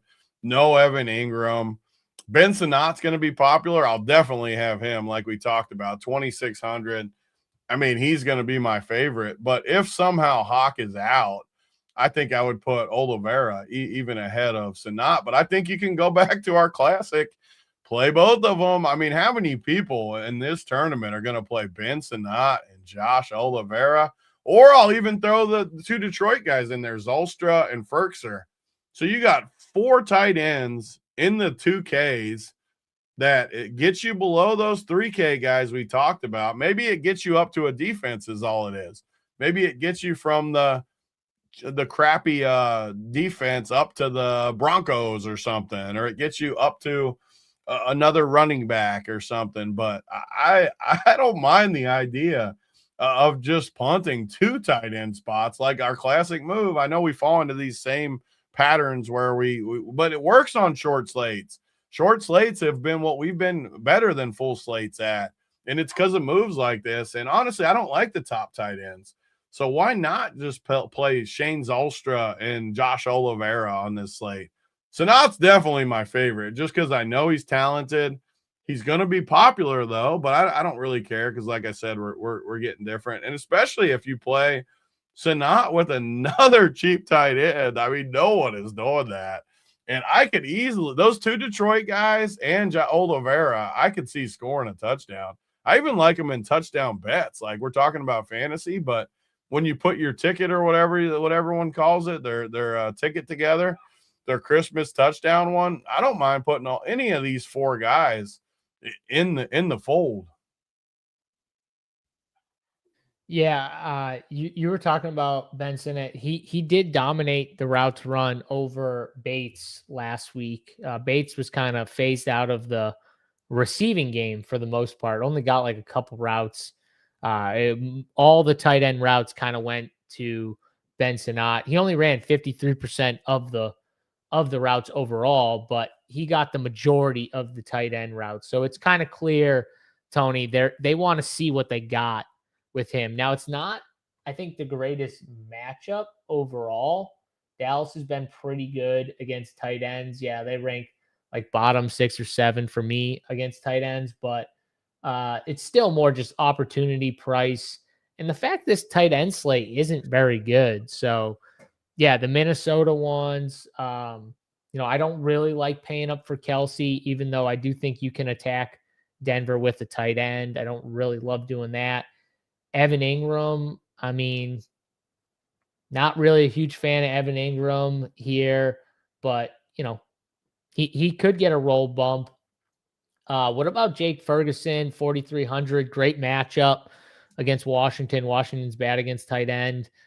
But CeeDee Lamb has definitely hurt his production. Like, a lot of his production came with CeeDee Lamb out. He had those massive weeks, and he just really hasn't been kind of involved much. My issue, though, is I don't want to completely phase him out because this tight end slate sucks. And I think Jake Ferguson getting like 10 or 11 could be the win, could actually be the winner. So that's why I'm not going to fully take out Jake Ferguson, because even though he's been bad without CeeDee Lamb, and I know it, the slate kind of just stinks. So I think like him, Sinat, Oliveira, even if TJ's in, we've still seen him randomly catch like a touchdown or something like that, 2,800. I think those are the guys I kind of look at, but tight end's not a position I want to be like, because I don't feel like super strongly about these guys because it's just a really bad slate. So I feel good about it. Just the prices, though. The more I'm looking at it, the more I feel good about playing these dudes down in here. And it's what it gets me, just building these teams as we talk. Like, I need cheap tight ends. So, yeah, I won't, like, officially eliminate Ferguson. I just don't see the build where I'm going to land on him. Yeah, but they're all cheap outside of Ferguson and Kelsey. But, I mean, even like the Hawkinson, though, like, that 700 makes a difference, like, if he was in there. Or I need every dollar on this slate with the build we're talking about, where we My favorite build, like where you get 2 running backs, you get a quarterback, you get 2 receivers. I love how it falls, and I honestly think 2 or 3 of these guys score touchdowns. So I don't think they get like 18 fantasy points or something, but I think they get 10 and like score a touchdown, which at this price point is more than enough. And they always score. But tight ends like this always score on these island slates. Always. They always do. They always do. That's why I like your take though. Of like if you're betting something weird, you could always throw these guys in your touchdown props or parlays. And it's going to help your odds so much. Josh Oliveira, like, I mean, man, he's going to help you. He's going to help you so much with those couple tutties. Yep. Yeah. No, I'm with you. I like it. I like it a lot. So I'm with you on maybe getting a little different with the cheap tight ends there. Defenses, Tony, any like hot takes with these defenses here? I mean, Broncos obviously gonna. I mean, people like targeting the bad quarterbacks, right? So we kind of know the defenses that are probably going to get owned, right? Broncos, Lions, the Vikings are like the one of the 2 really good defenses. And then you got the Cowboys against Washington. Like those are the top 4. And then you got the Chiefs at the bottom and Washington down there. I mean, what are you seeing here, Tony? You see anything that sticks out to you? No, I have less of a take of defense on this slate than I've probably ever had. I mean, the Broncos probably are the best, but how aggressive are the how aggressive are the what did I say this time? That was crazy. The Chiefs, I mean, who knows what the Chiefs are gonna, they could just run the ball up the middle for 3 hours. Like, I just don't. Denver's I'm wide open on defense. Detroit's defense is bad, but they're going against a bad quarterback. Vikings defense is good, but they're going against a good offense. Cowboys in Washington. I mean, yeah, I am literally wide open at defense. I'm okay with whatever fits. If I can fit the Broncos, I'd probably just play the Broncos just because. But literally, I'm wide open at defense. And Max, everyone is not playing CD, Pickens, and Williams. Not together, at least. Yeah, they're playing them, but go put those dudes in a lineup and see what you're left with. Just run it. Like if you run it in SaberSim with projections, no teams are falling with those guys. I mean, if you just put those guys in, what do you say? Dak, Williams, CD, Pickens, and Ferguson. You're left with 4,400 for your last. Without even having Gibbs, who everyone's going to play. Yeah, you're just with those 5 guys. You're left for a running back, a wide receiver spot, a flex spot, and a defense. 4,400 per spot. So, I think a lot of people are going to choose one of these receivers to pair with at least one of these other guys, or maybe they'll go one of the stud receivers with one of these cheap receivers like a Flanoy or a Turpin or something like that. So, yeah, I don't think a lot of. I think everyone's going to play one of them. I for sure agree with that, but I don't think hardly anyone's going to play 2 of them. Yeah, I don't think it's going to be one of those builds. People are going to want to spread out their studs. I don't think people are going to just want to take both studs from, because when you do that, you're kind of saying to yourself, like, I'm pretty much out on Gibbs, Amon-Ra, these other top tier guys. Because, like, if you put Gibbs in this lineup, you have 3,100 left for your last 3 spots. So there's not a ton of wiggle room with that build right there. But, yes, Merry Christmas, Matt. Merry Christmas to all here. Defenses, for me, I mean, I got no issues with paying up for the Broncos if you have the money here, or the Lions, even though they're not like the best defense. That's the thing. Like, a lot of these defenses aren't very good. The Vikings are a good defense, and I do think that they're probably just my favorite from the standpoint, like, they can create turnovers and maybe score some points, keep their team in the game a little bit. Their price works the best too, I think, is kind of where I land. But you're also going against maybe the best offense of the slate too, which makes it a little annoying. Yeah, I think if I had to give like a weird defense though, like one of these 3 defenses at the bottom, Cowboys, Chiefs, Washington. Why not play Washington against all our offense? Well, that's why. I think Washington is the team that I would pick. I know they're projected the worst, And they are honestly probably the worst overall defense when you look at everything. Yeah. But you just never know, like kick return, you just never know what can happen. Dak makes one bad mistake, but it makes Dak a better play because maybe he gets down and he's got to push a little harder. I think they're the defense that everyone wants to just X out that I'm going to keep in here and see if they, and on top of it, it's going to help you get more studs in. So, it fits our builds from that perspective too. So yeah, I like that. Broncos, Vikings, Washington, the Lions. Those are the 4 defenses I think I'm going to keep in my builds here. Maybe I'll keep the Cowboys. The Chiefs are probably the one I'll probably X. But yeah.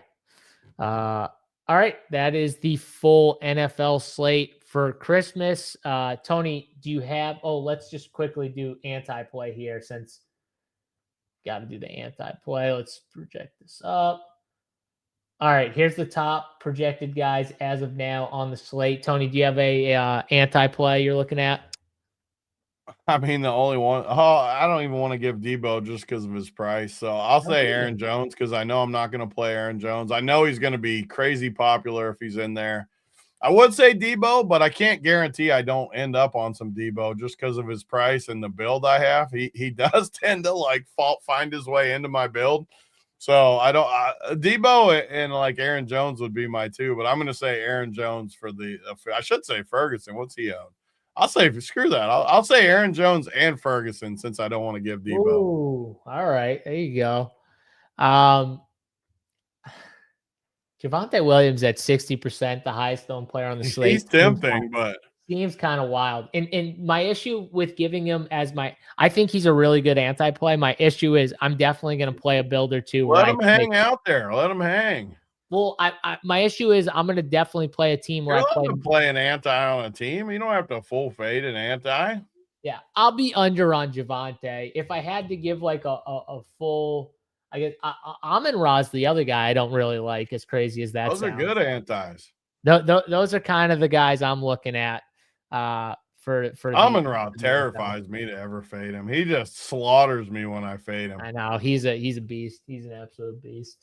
All right, Tony, you want to pivot real quick to the old association, getting a few NBA takes here for the 5-game slate, and then we'll get out of here. Don't forget, guys, smash the like button. Going through both the NFL Christmas Day slate and the NBA Christmas Day slate.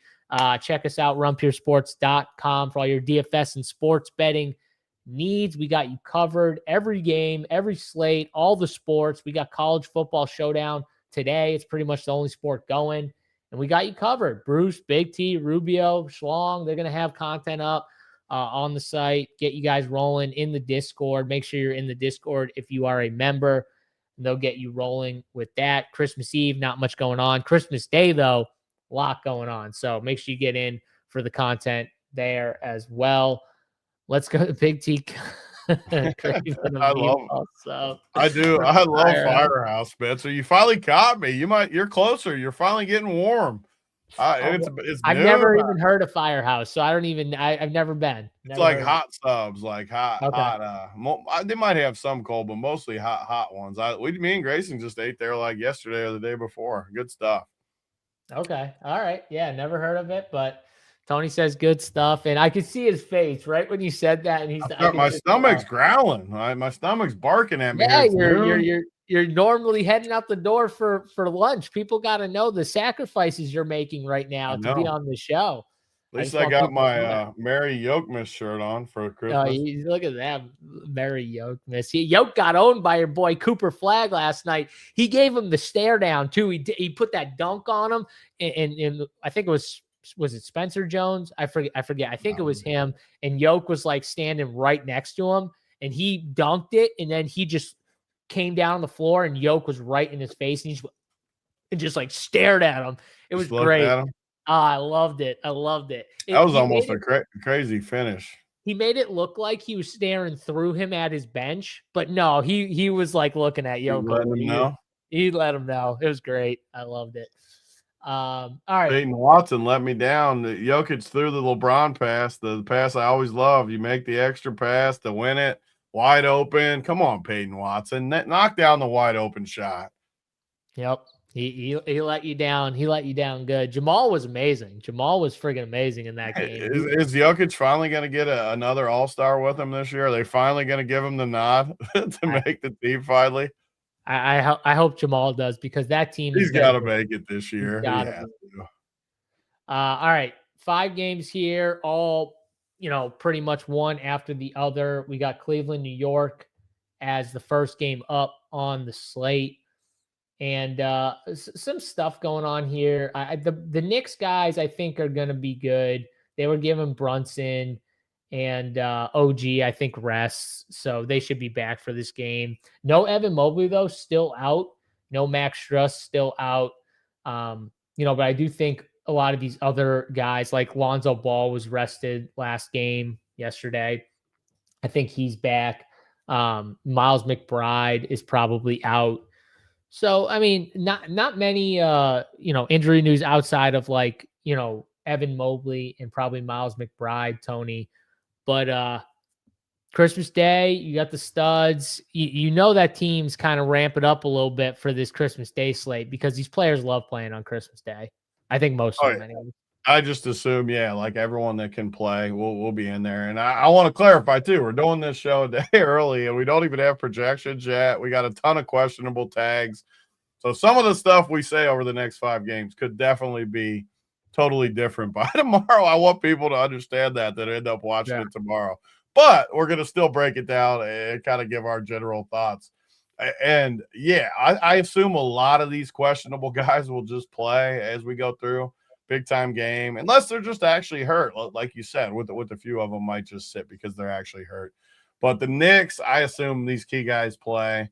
You got Brunson, and I always love, obviously, these spots. These guys are going to maybe play a few extra minutes. They're going to be ramped up. These are always the slates that I love. Brunson's been good since the tournament. Cat, like you said, just won the King of the Court last night, or whatever they call it, King of the Hardwood. Hart, I never, Bridges' price is up. Hart's price is even up pretty high at these numbers, but he's been good. I like him. Our boy Tyler Kolek, though, just continues to be cheap. He went for a 53 piece again last night. Not again, but he went for 45 in that Indiana game. Just has been just a beast. And you could see it during the Cup. I kept saying it. I only do the Monday NBA show with you, but he just looks like Brunson light to me, which is perfect on a team that already has Brunson, because he learns all his moves. He learns what works. He's in the film room with him. He just learns all the same stuff, and he's got that talent and confidence already. Talk about a perfect landing spot for the guy. Just a perfect landing spot. And he's 3,700 again. I keep playing him when this stuff happens. I don't know what, so what do they got? He'll be, if everyone's in there, he'll be still like 6th, 7th, 8th man. I just like how he plays, though. And that price point on a slate where you're going to want studs on these all-star type slates where everybody plays Christmas, all this, you're going to need a few values. And Kolek just stares at me. So I like him. Brunson, I'm always going to like Brunson a little bit. He's up there. He's probably not going to pop like incredible or anything, but I like him. OG's always loves these big games too. Brunson gets up for these big games. I love it. And Cleveland, like Spida, 9,400. Him versus Brunson, they could go back and forth a little bit. You're never playing Garland at 8K. At least I'm not. Allen, you could play Jared Allen, but he's another guy that just if you land on him, it's okay. And the rest of Cleveland, I don't know. I don't like to go crazy with the early games on these slates, because a lot of people just kind of play the early guys and see what happens. A lot of times we got games late in the night where there's going to be plays I'll like. So I don't need to go too crazy on this game, but let's give some picks too, since we're doing it. The Knicks are -6. Seems like a pretty heavy number, but like you said, with Mobley and stuff like that, I got to go with the Knicks still. I think the Knicks are always a team in these spots I just feel like plays good. Yeah, I like the Knicks too. If I had to give a pick, it would probably be the Knicks here. 6.5 on DK Sportsbook right now.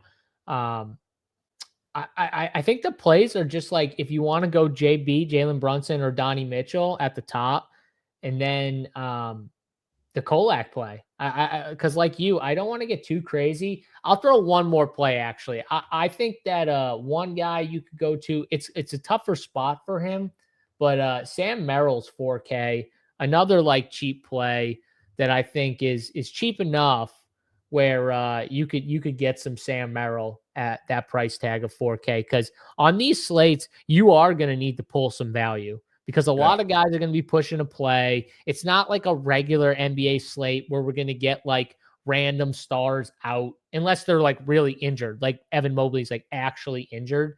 But we're not going to get the random just like, hey, I'm resting today guys out. So we do have to find some value. I think that I see one more guy too while you were saying it. It's gonna happen like this with me because I got no projections. But this Diawara guy is 3K. I don't think he's like good, but he's stone min 3K with. I just have to include him on this slate. I just don't think he's gonna play in a game like this. He might not. Like he definitely might not. I just wanted to throw it out there though, because if he's when the projections come out, like if he's projected for say, I mean, even like 16 to 18 minutes or something, like at 3K stone minimum, I wanted to just throw it out there. Who knows if he ends up being in play?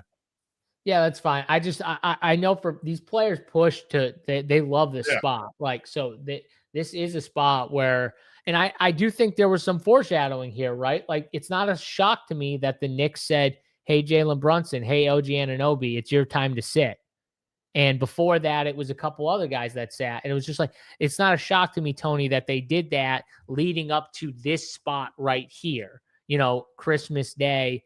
And I would assume they get the next day off, right? I could be wrong. And if they don't, they'll take the day off. I assume these teams have the next day off. I would assume, but in the NBA, you never know. If they don't, let me see. Now I got to know if these teams friggin' play on. Let's see. The Knicks don't. I don't see Cleveland either. Okay, so at least the Knicks and Cleveland don't. I have to guess that most of these teams don't play the next day, but yeah, that's it for this game. Let's go to the next game here. San Antonio in OKC, Tony. This is turning into, I think, what could end up being a little rivalry with these two teams here, back and forth. And San Antonio's got the better of this team now the last couple matchups here. They won last night in this exact matchup by 20. They are also keeping Wemby minutes very tight right now. He's played, I think since being back, the most he's played is like 25 minutes, and he's played 23, 22, 21 the last 3 games. So, Tony, it's really tough against OKC to sell myself on Wemby at this price tag. He's virtually just, I can't do it. Now, who knows? It's Christmas. Maybe he pushes the staff to be like, hey, I want to play more. Christmas Day, I want to play more. But it's really tough for me to get to him. And honestly, I don't really want to spend for SGA either. I feel like these guys are all going to play. Now, Chet got a little banged up at the end. I think he's going to still play. I think he'll be fine. And I don't see much else in terms of like big injury news. AJ Mitchell, actually, the concussion thing, who knows if he'll be back. He might be an actual questionable if he's still, in the concussion stuff. So maybe he misses. But outside of that, I think we're going to get full health from both these teams.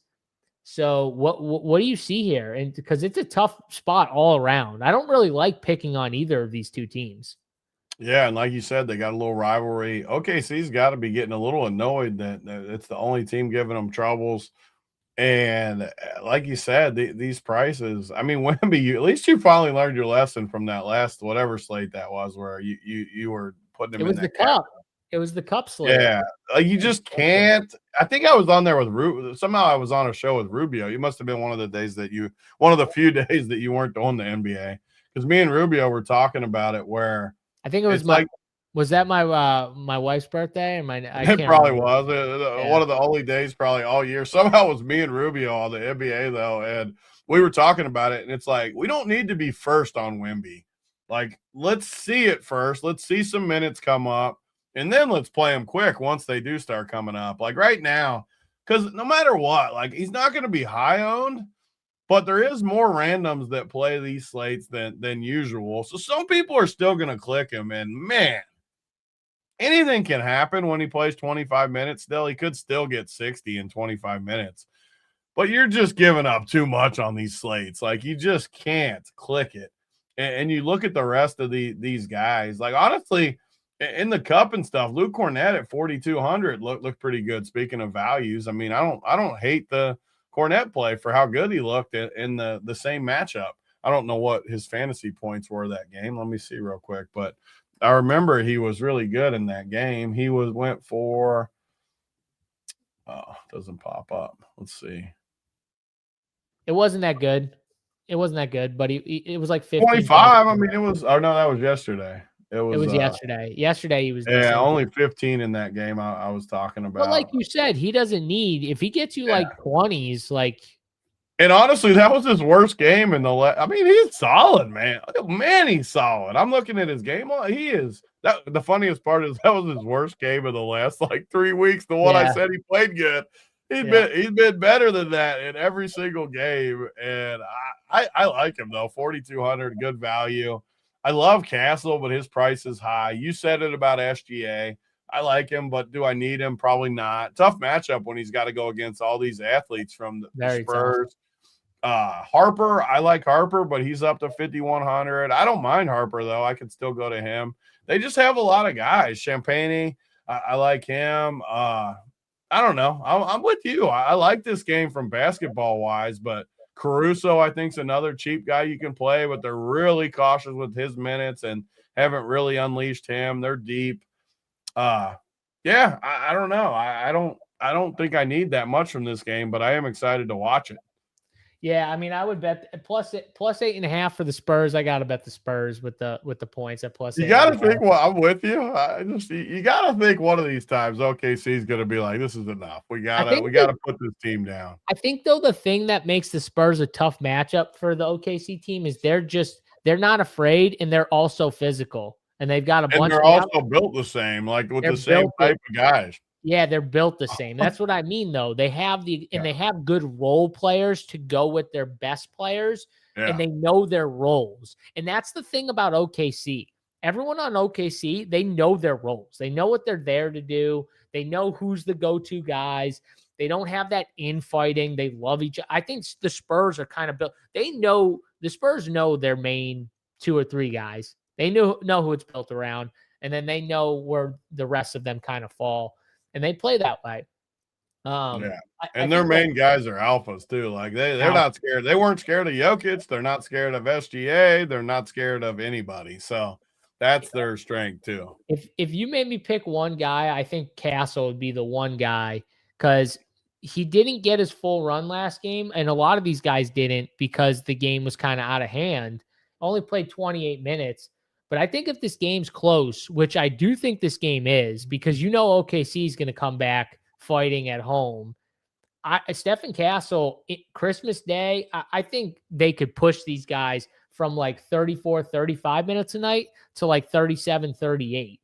In just a few extra minutes for someone like Stephen Castle, who's really good, like from a real life and fantasy perspective, that's huge for him. And so, like, he's a legit, like, he could get you 45, 50 fantasy points.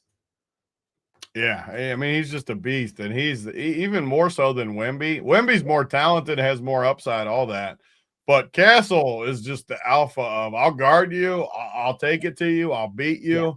I mean, he's just an absolute beast. And so Elijah too, -9.5, disrespectful. That's what I was saying in the finals of the cup on a neutral floor. They were -10.5 on a neutral. But at that point they were so good. They were rolling. They hadn't lost. It was disrespectful though. Like 10.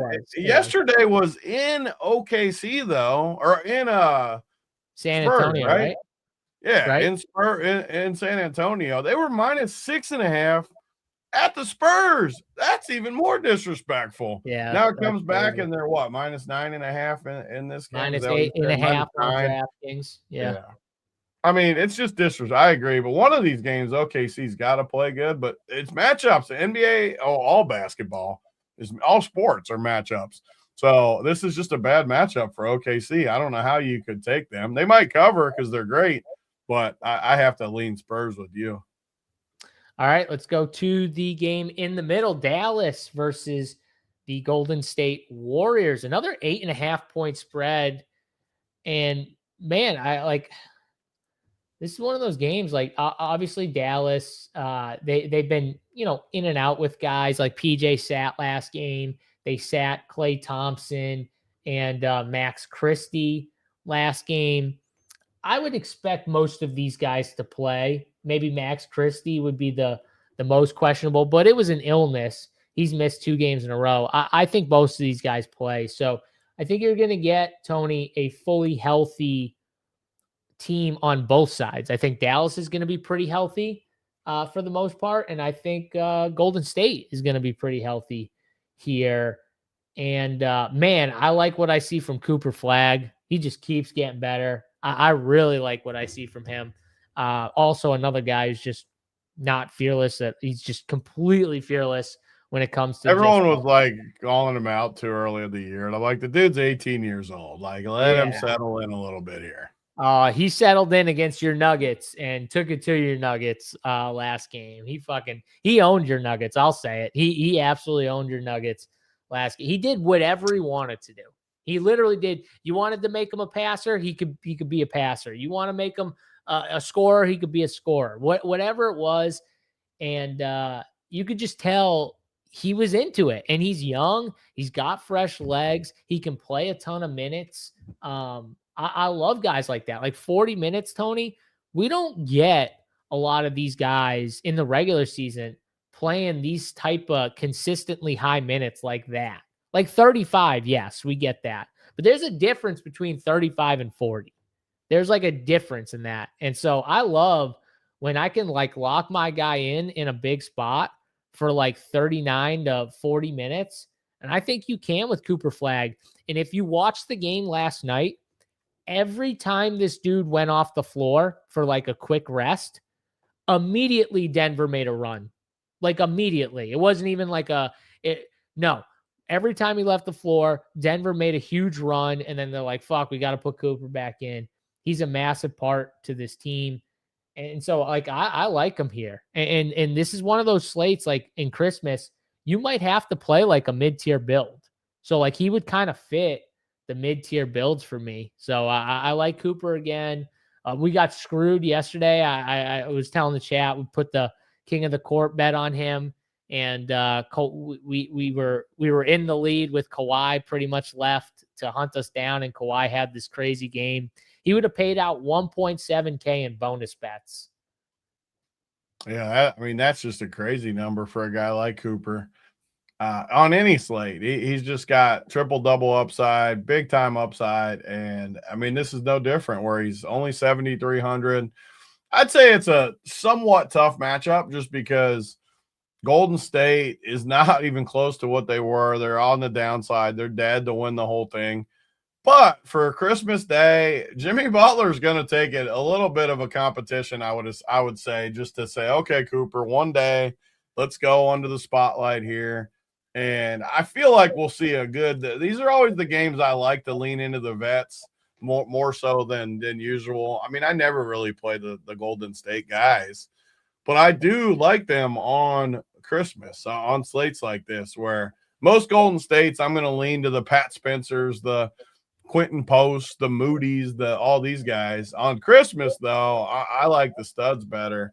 Draymond even at 5,700, Jimmy at 7,800, Curry under 9K. Yeah, I mean, Quentin Post has been playing good, Chris, but I don't know about it. I like the vets. And I mean, Cooper Flagg, like you said, the nice thing is he's going to play a ton of minutes. His first Christmas game. AD, I like this game probably more than I should. And the next 2 games we get to, I mean, Houston always plays good defensive games. Minnesota's had Denver's number. That we talked about the Spurs and OKC. This is the only game that I think could really get good together. Yes. Like both guys could play off each other. It would be my game stack if I had to pick one. You don't have to game stack in basketball for sure. But if I had to pick one of the 5, it would be this game for sure. And we got injury news. I think those guys play too. I agree with you. But if somehow a couple of these guys sit, you get all kinds of value too in there. Hardy played 28 minutes or something. He's 3K. Again, I agree with JSU. I think these guys play.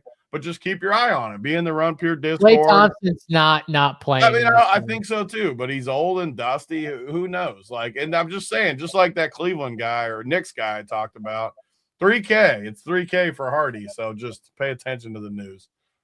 Yeah, I agree. This is the best, I think, game from a game stacking standpoint. And I do think like Klay Thompson plays, and I do think Klay Thompson's in play just in this spot, even though he's old and dusty.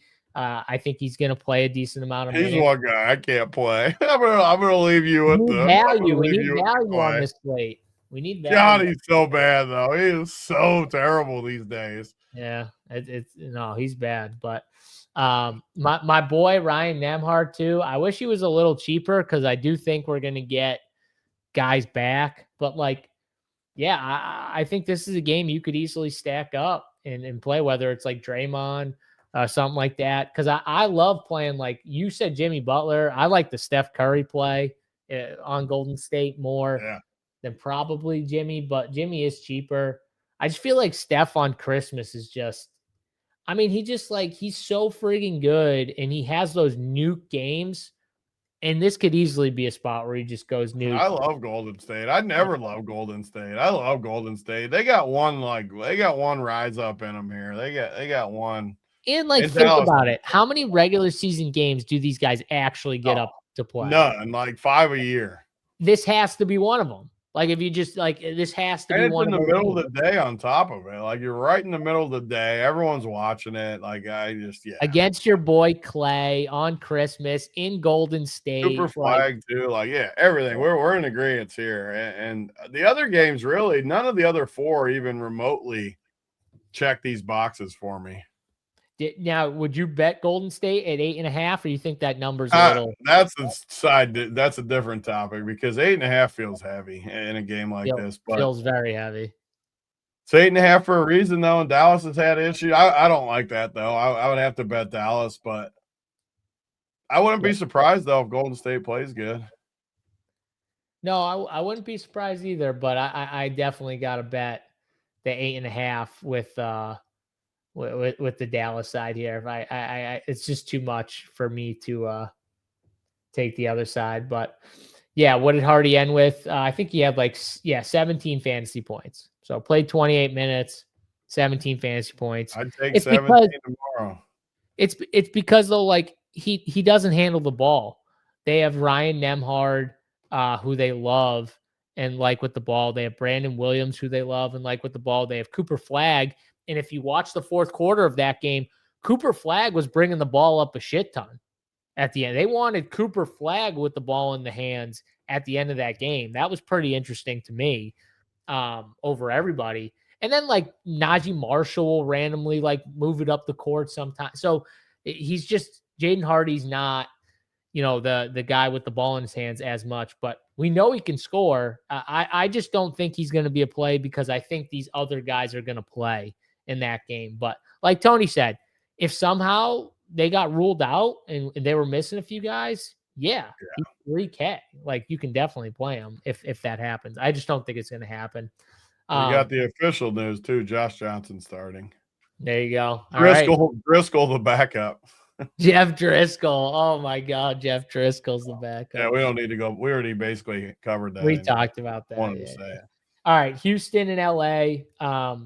This is one of the games, Tony. There's, 2.5 point spread. I mean, 230 total here. I kind of like the under in this game, by the way. But Houston and LA, big news in this game, obviously, just like, Luka missed. Is he going to continue to be out?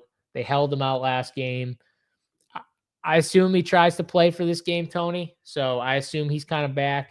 And when he's back, I mean, 9K for Reeves, 9,300 for LeBron. The one thing I will say about LeBron, though, is he loves these spots. You're not playing LeBron, though, at 9,300 with Luka in.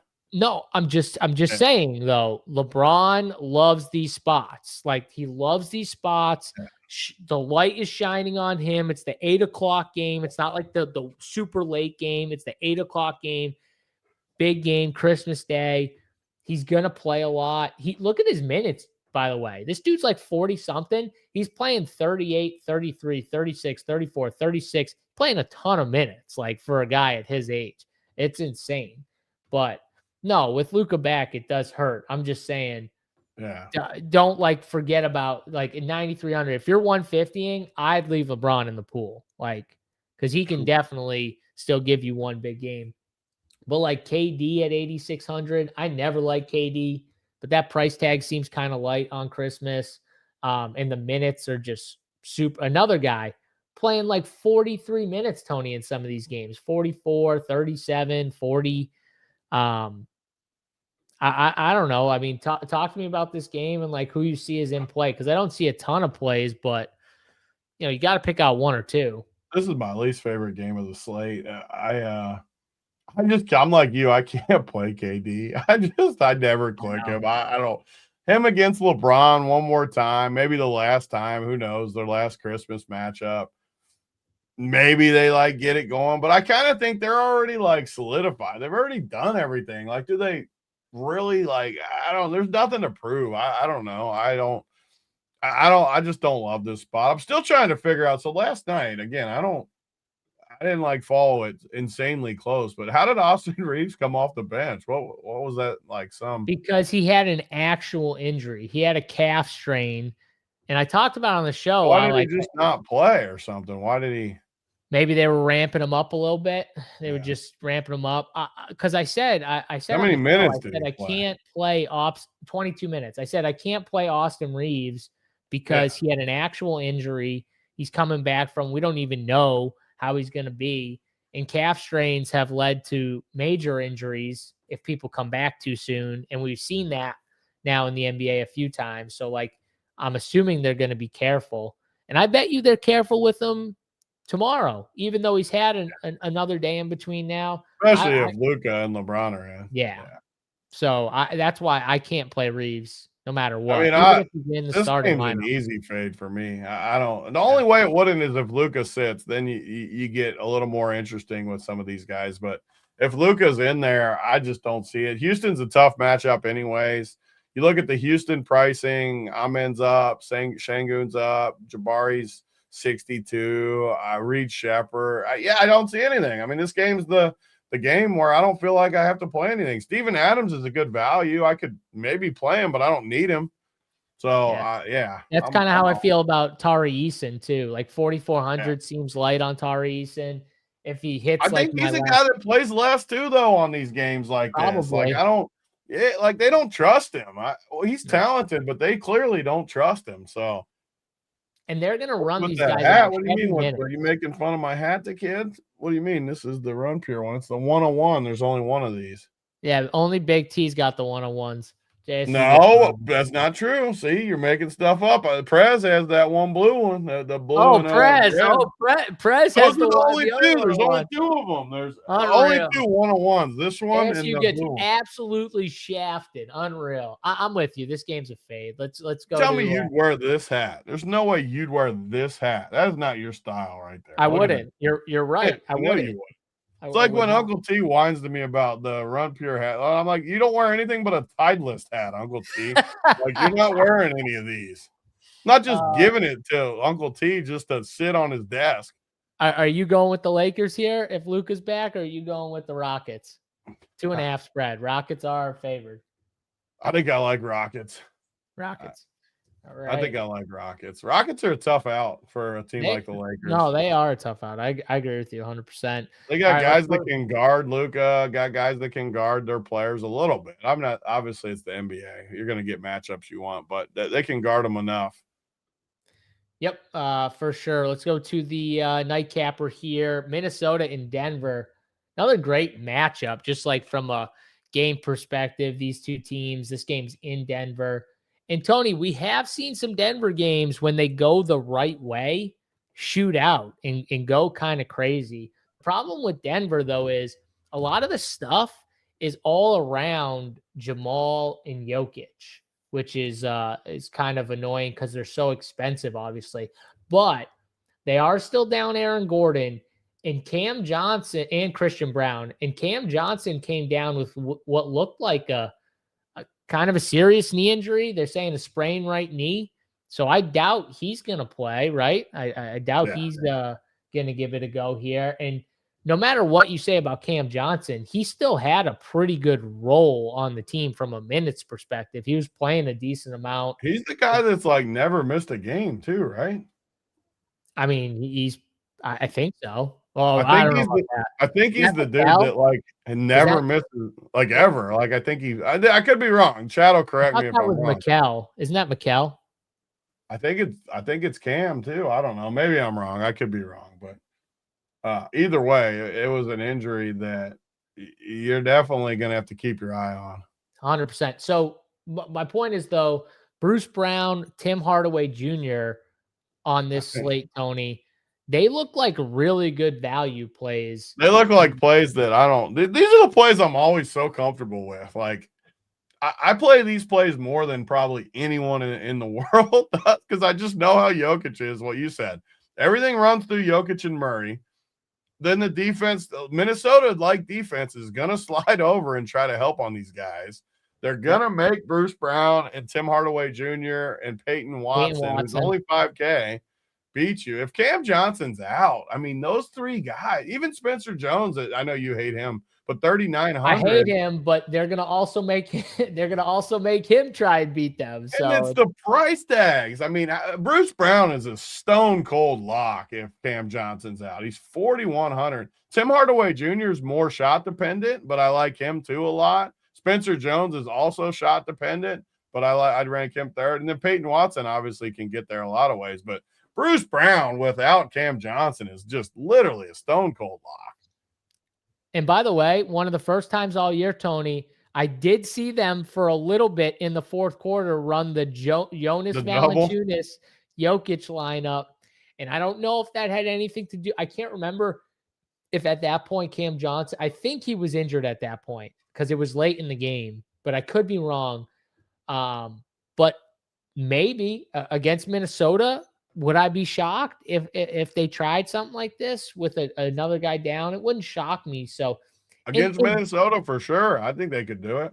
And on top of it, Joe Val, he's a good fantasy point per minute guy anyway. So like Joe Val's awesome, man. He can get there in a normal environment. He can get you 30 in 12 minutes. And we know at least like they're going to, when he's out there and not Jokic, they're going to feed him. They're going to run shit through him. So like, yeah, definitely. I think this is the game, Tony, where we like the Dallas Golden State from like a game stack. I think this is the game though where we get like the actual value from. Like they're just. I mean, these values are great. Even if Cam's in, even if he somehow plays, like I don't see how he plays. I just don't see it. Like you're playing for the playoffs. You're not playing for. But maybe he does. Maybe he plays through it. I just can't see it. So. Yeah, I mean, I don't think so either with the way the injury looked. What about Strother at 3K? They only played Pickett like 6 minutes last game. They played Pickett sucks. Like I saw him, and I'm not like making fun of people because I have plenty of bad core plays, but I was seeing people like put him in their cores and stuff. And Pickett is terrible, like legit terrible. And that's the funny part. He was like in their rotation at times, and people were like, yes. Jokic loses in the playoffs again. I'm like, Jalen Pickett was in the rotation. I mean, what do you want? Well, I mean, that's not it. I know that. I struggle with Strother too, though. I mean, he is 3K with Cam out. Can make a shot, though, is why I'm saying it. Like, and he's 3K, so I won't hate on a 3K play on this slate because the thing we haven't talked about is even if a 3K guy on these slates gets you 8, you never know what it gets you up top where these studs just crush and it just gets you a different build. So I mean, And we he's going don't to have play. that much value. And I think the value from this game is what gets us there. I don't know who exactly it's going to be, but I think the value from this game is going to be what gets us over the top. So Yeah. It's the the other, live hat. Everyone's talking about my hat. What is the yeah, they love your hat. it's a live hat mean? I don't know what I'm assuming it good. Is that it's got to mean I don't good, know. right? I'm I going don't to know. take that as good. I'm going to take that as I good. like it. So it's my Christmas season hat, like a red one. That's right. Nice, Kevin. Armenians get shafted. I agree. I 100% agree. I It was loved my Bridges. only Armenian wedding I've been to. I loved it. I had a great time. It was Bridges, by the way. The health Yeah, freak. after you said it, it made sense. Yeah, I in my head it was Cam, but then after you said that, it made sense that it wasn't. Yeah. So the other side, Minnesota, Jaden McDaniels, he was out last game. We'll see what happens with him. He had like a He's hip the injury. key too. If he's out, I might bet big on Denver. He's very key in this matchup. Yeah, he's key because the way Denver defends that, like he's kind of one of the guys they kind of make beat them. That's why he's key. I think he So might actually be out too. Looking at it, like it I doesn't think look so like too. he's a deadlock. I think so too. So if he's out, People keep talking about Fallick because he called me one time and I didn't call him back. And Fallick whines. Come on, Fallick. It's holidays. he was whining a lot in the Discord. He was whining a lot. I gotta say, I love Fallick. I still love Fallick, but he was whining a lot in the. He wanted. You he saw wanted it too. people, he wanted people to want him. He's wanting the attention. Everyone always wants him. He doesn't put no cores up or nothing no more. People want him. That's what I'm saying. And he makes it sound like people don't want him. People love Fallick. Yeah, I love Fallick. You love Fallick. Yeah. Come on, Fallick. And just because I haven't called you back, Fallick, doesn't mean that I don't love you. It's just it's the holidays. Things are going on here. Things are going. You know how hard it is to get Big T on the phone anyways? It's nearly impossible. Here we go. Literally impossible. I talk to you every day on the phone. Sometimes I gotta text Amber to say, like, can you just tell this man to answer his phone for 30 seconds so I can get an answer on this? Because he's the boss. So I gotta run things through him. I can't just do things. I gotta actually run things through him sometimes. So he's got to answer the phone. It's bullshit. But I agree with you. I think McDaniels is closer to doubtful than questionable, right? In this spot. I mean, it's a hip, right? A hip can't be like a. And Minnesota's not going to mess around with. I know everyone wants to play on Christmas, but you're not going to risk further stuff or something like that. No. So obviously, if you take him out of the equation. Actually, Bones has been playing pretty good, Tony. I know it's crazy to say Bones Island's been actually little revenge spot, little tricky revenge spot. He's 4,800, which I don't love, but he has been pretty good. So and they need offense. It's not the worst. It's not the worst big field play in the world. No, especially against Denver too. We see Denver, they give up. It's an actual revenge spot too. Like he loved it in Denver. He didn't want to leave.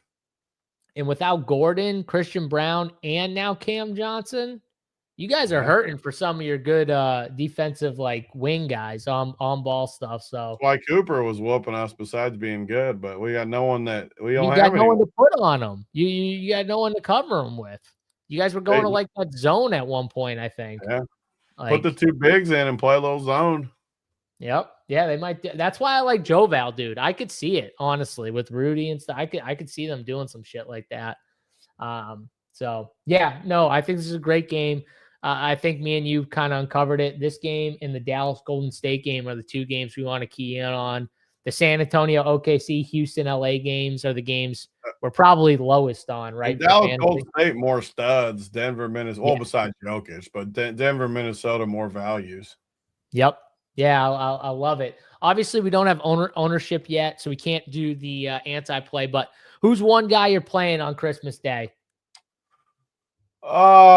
Well, one guy I'm playing, Bruce Brown. That's a guy that's not going to be owned. That I think is. Well, I mean, if they roll him out, maybe he gets. I can't imagine him being crazy popular. I think Tim Hardaway gets a shitload of ownership. Both of them, I mean, should be great plays, but I'll give Bruce Brown as like my my lock of the slate. I love Bruce Brown, and I want at least 2 of those cheap nuggets if Cam's out. I love that. I love that call. I honestly, Bruce Brown is such a you play for Christmas Day. It's I love Bruce Brown anyways, but I love him when they're shorthanded in spots like this. They need his ball handling versus Minnesota too, so I like him a lot. Yeah, because he can kind of initiate too to give Jamal and Jokic a break at time. He can kind of initiate. So all big games, I'll like Bruce Brown, and then he's another guy, kind of like the old Iggy stuff, where if they don't need him, he doesn't care. He's just the ultimate. He'll step up when you need him to step up. All right, you gave Bruce Brown, so I'll go to my next sneaky play in that game. I think Joe Val is super sneaky. I love Joe Val. And I know they probably won't do the double big thing. It probably won't happen. But I wouldn't be surprised. I wouldn't be surprised if they do it. But even if they just played him his like 14, 15 minutes, Tony, he can still get there in those 14, 15 minutes at 3,400. So I think you have outs either way in this game with Joe Val. And I just have a feeling like if the offense struggles early like it did with Dallas last night, they will try things. They will try it out. You know what I mean? It test the waters at least a little bit. So, and go to that zone maybe a little bit with Ant and stuff like that. I also really like Ant. I mean, they had no one to guard Cooper Flagg. Who are you guys throwing on Ant? Bruce Brown? Who's going on? We don't have anyone. Yeah, I mean, we don't have wings. I mean, Peyton Watson will get his share of it, but he's still a little longer, and he struggles with matchups like that. He's good with like bigger guys that don't play as much. I think he'd be good with Cooper Flagg, but like they tried everything with him. They couldn't. His feet are just a little too slow. It was the problem when we were having in the playoffs against these teams, like Minnesota a couple years ago. It's even Gordon's feet were just too slow. It's just, I don't know. It's just, he's a tough matchup for Denver. That's why they're always good against Denver. Of all the teams in basketball, Minnesota has played Denver better than it, but that's with McDaniels too. So like every guy is the key factor. Just like Denver, everyone wants to say whatever. You can't judge Denver anything until Gordon's back, and Brown, both of them, but especially Gordon. Like you can't. I forgot to talk about this too. We didn't talk about this guy at all, but Rudy Gobert, centers have actually been doing pretty decent attacking Denver a little bit. You saw Nurkic have the big game. It wouldn't shock me if another center had a pretty good game and stuff. Jokic just does so much on the offensive end. It's just so hard. He's like everything to that team. It's just like, man, they're just, it's tough. They were doubling Anthony Davis almost off the rip because Jokic couldn't guard him. He literally couldn't guard AD at all. And AD'd be out, Tony, right on the wing of the 3-point line, just a step in from the 3-point line. And they were sending 2 because Jokic was like, I want no part of this. Just like none. So, I mean, he won't do that against Rudy, but I'm just saying, like, it's a lot when you're running the offense and you got to deal with guarding someone or handling. It's always been the most impressive thing about him. Everything goes through him, and he's got to play defense. So sometimes, I mean, that's why AD's always giving him a little bit of troubles because he's good on offense, and he's, like you said, he runs the whole thing on offense on his side. So, and he can't just, like, drop against AD. That's the other thing. Like, against Rudy, at least he can drop. Against almost everyone he can drop. Like, that's why he struggles versus AD a little bit. Versus AD, yeah. And he's got the better of him when it matters, but that's in the playoffs when you get 2-3 days off in between and you're rested, fully rested. Yep. Regular season, 100%. You're not rested. Like, he's going into that. I think was it even a back-to-back, right? Or was it not? I remember them playing one of the other. If it wasn't, they played a few times lately. So it doesn't matter. I don't know if it was a back-to-back, but I know they played the day before at least. If it wasn't a back, it was during the holidays. All the days blend together for me. No, you're right. You're right. They beat Utah. They beat Utah, and he played 29 minutes. Remember, they didn't play the fourth game because they were killing him. Dude, by the way, we talked about that game yesterday. He had 7 field goal attempts and only 4 free throws, and he dropped 63 fantasy points. How many guys could have seven? Nobody has the games he has. Like nobody. It's insane. It's insane. All right, I know you got to get out of here. You want to get your lunch. You got Christmas Eve. 2.5 hour show for the people, though.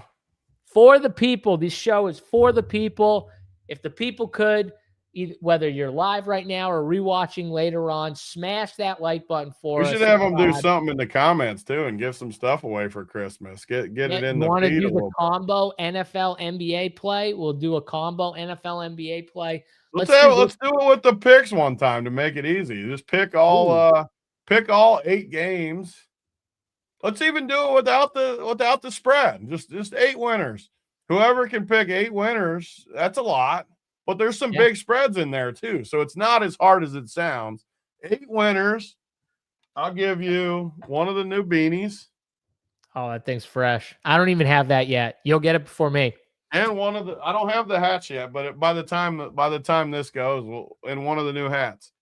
So you get. Let's go. All right. So all 8 And winners, if there's a bunch of people that go, we'll do it to the first 3 that post in there. Because we can't just, if there's somehow all the favorites win, I can't give out. We'll just pick 3 people. Just do the first 3, because then it gets them in there to do it. Make it easy. All right, so post them in there. All 8 winners in from the comments. NFL and NBA. Pick them. Doesn't matter the spread. Just pick them. We'll pick 3 or the first 3 for gear with the hats, the beanies, and everything like that. And come check us out. RunPureSports.com. Get in here. Christmas, holiday season, but we're still running. We got sports content all throughout the day. We'll have content for all the showdown slates, the full main slate for NFL, the full main slate for NBA. We'll have all that content up, and I'm going to try and get it up early. I'm going to try and get it up like tonight probably, or I intend to do the same. But before I go for my Christmas Eve dinner with my family, I'm going to try and get it up. So it'll probably be up even earlier than like late tonight. Like it'll probably be up by like 5, honestly. So I'm going to try and get everything up. Hopefully everyone enjoys their Christmas Eve and Christmas Day. Merry Christmas to all. Happy holidays. Big T, appreciate you coming on for 2.5 hours. I know it's a tough time with the old lunch, but you powered through. So respect to you for powering through. Appreciate everyone watching. Merry Yokemas to all, and to all, good night. We're out of here. Peace.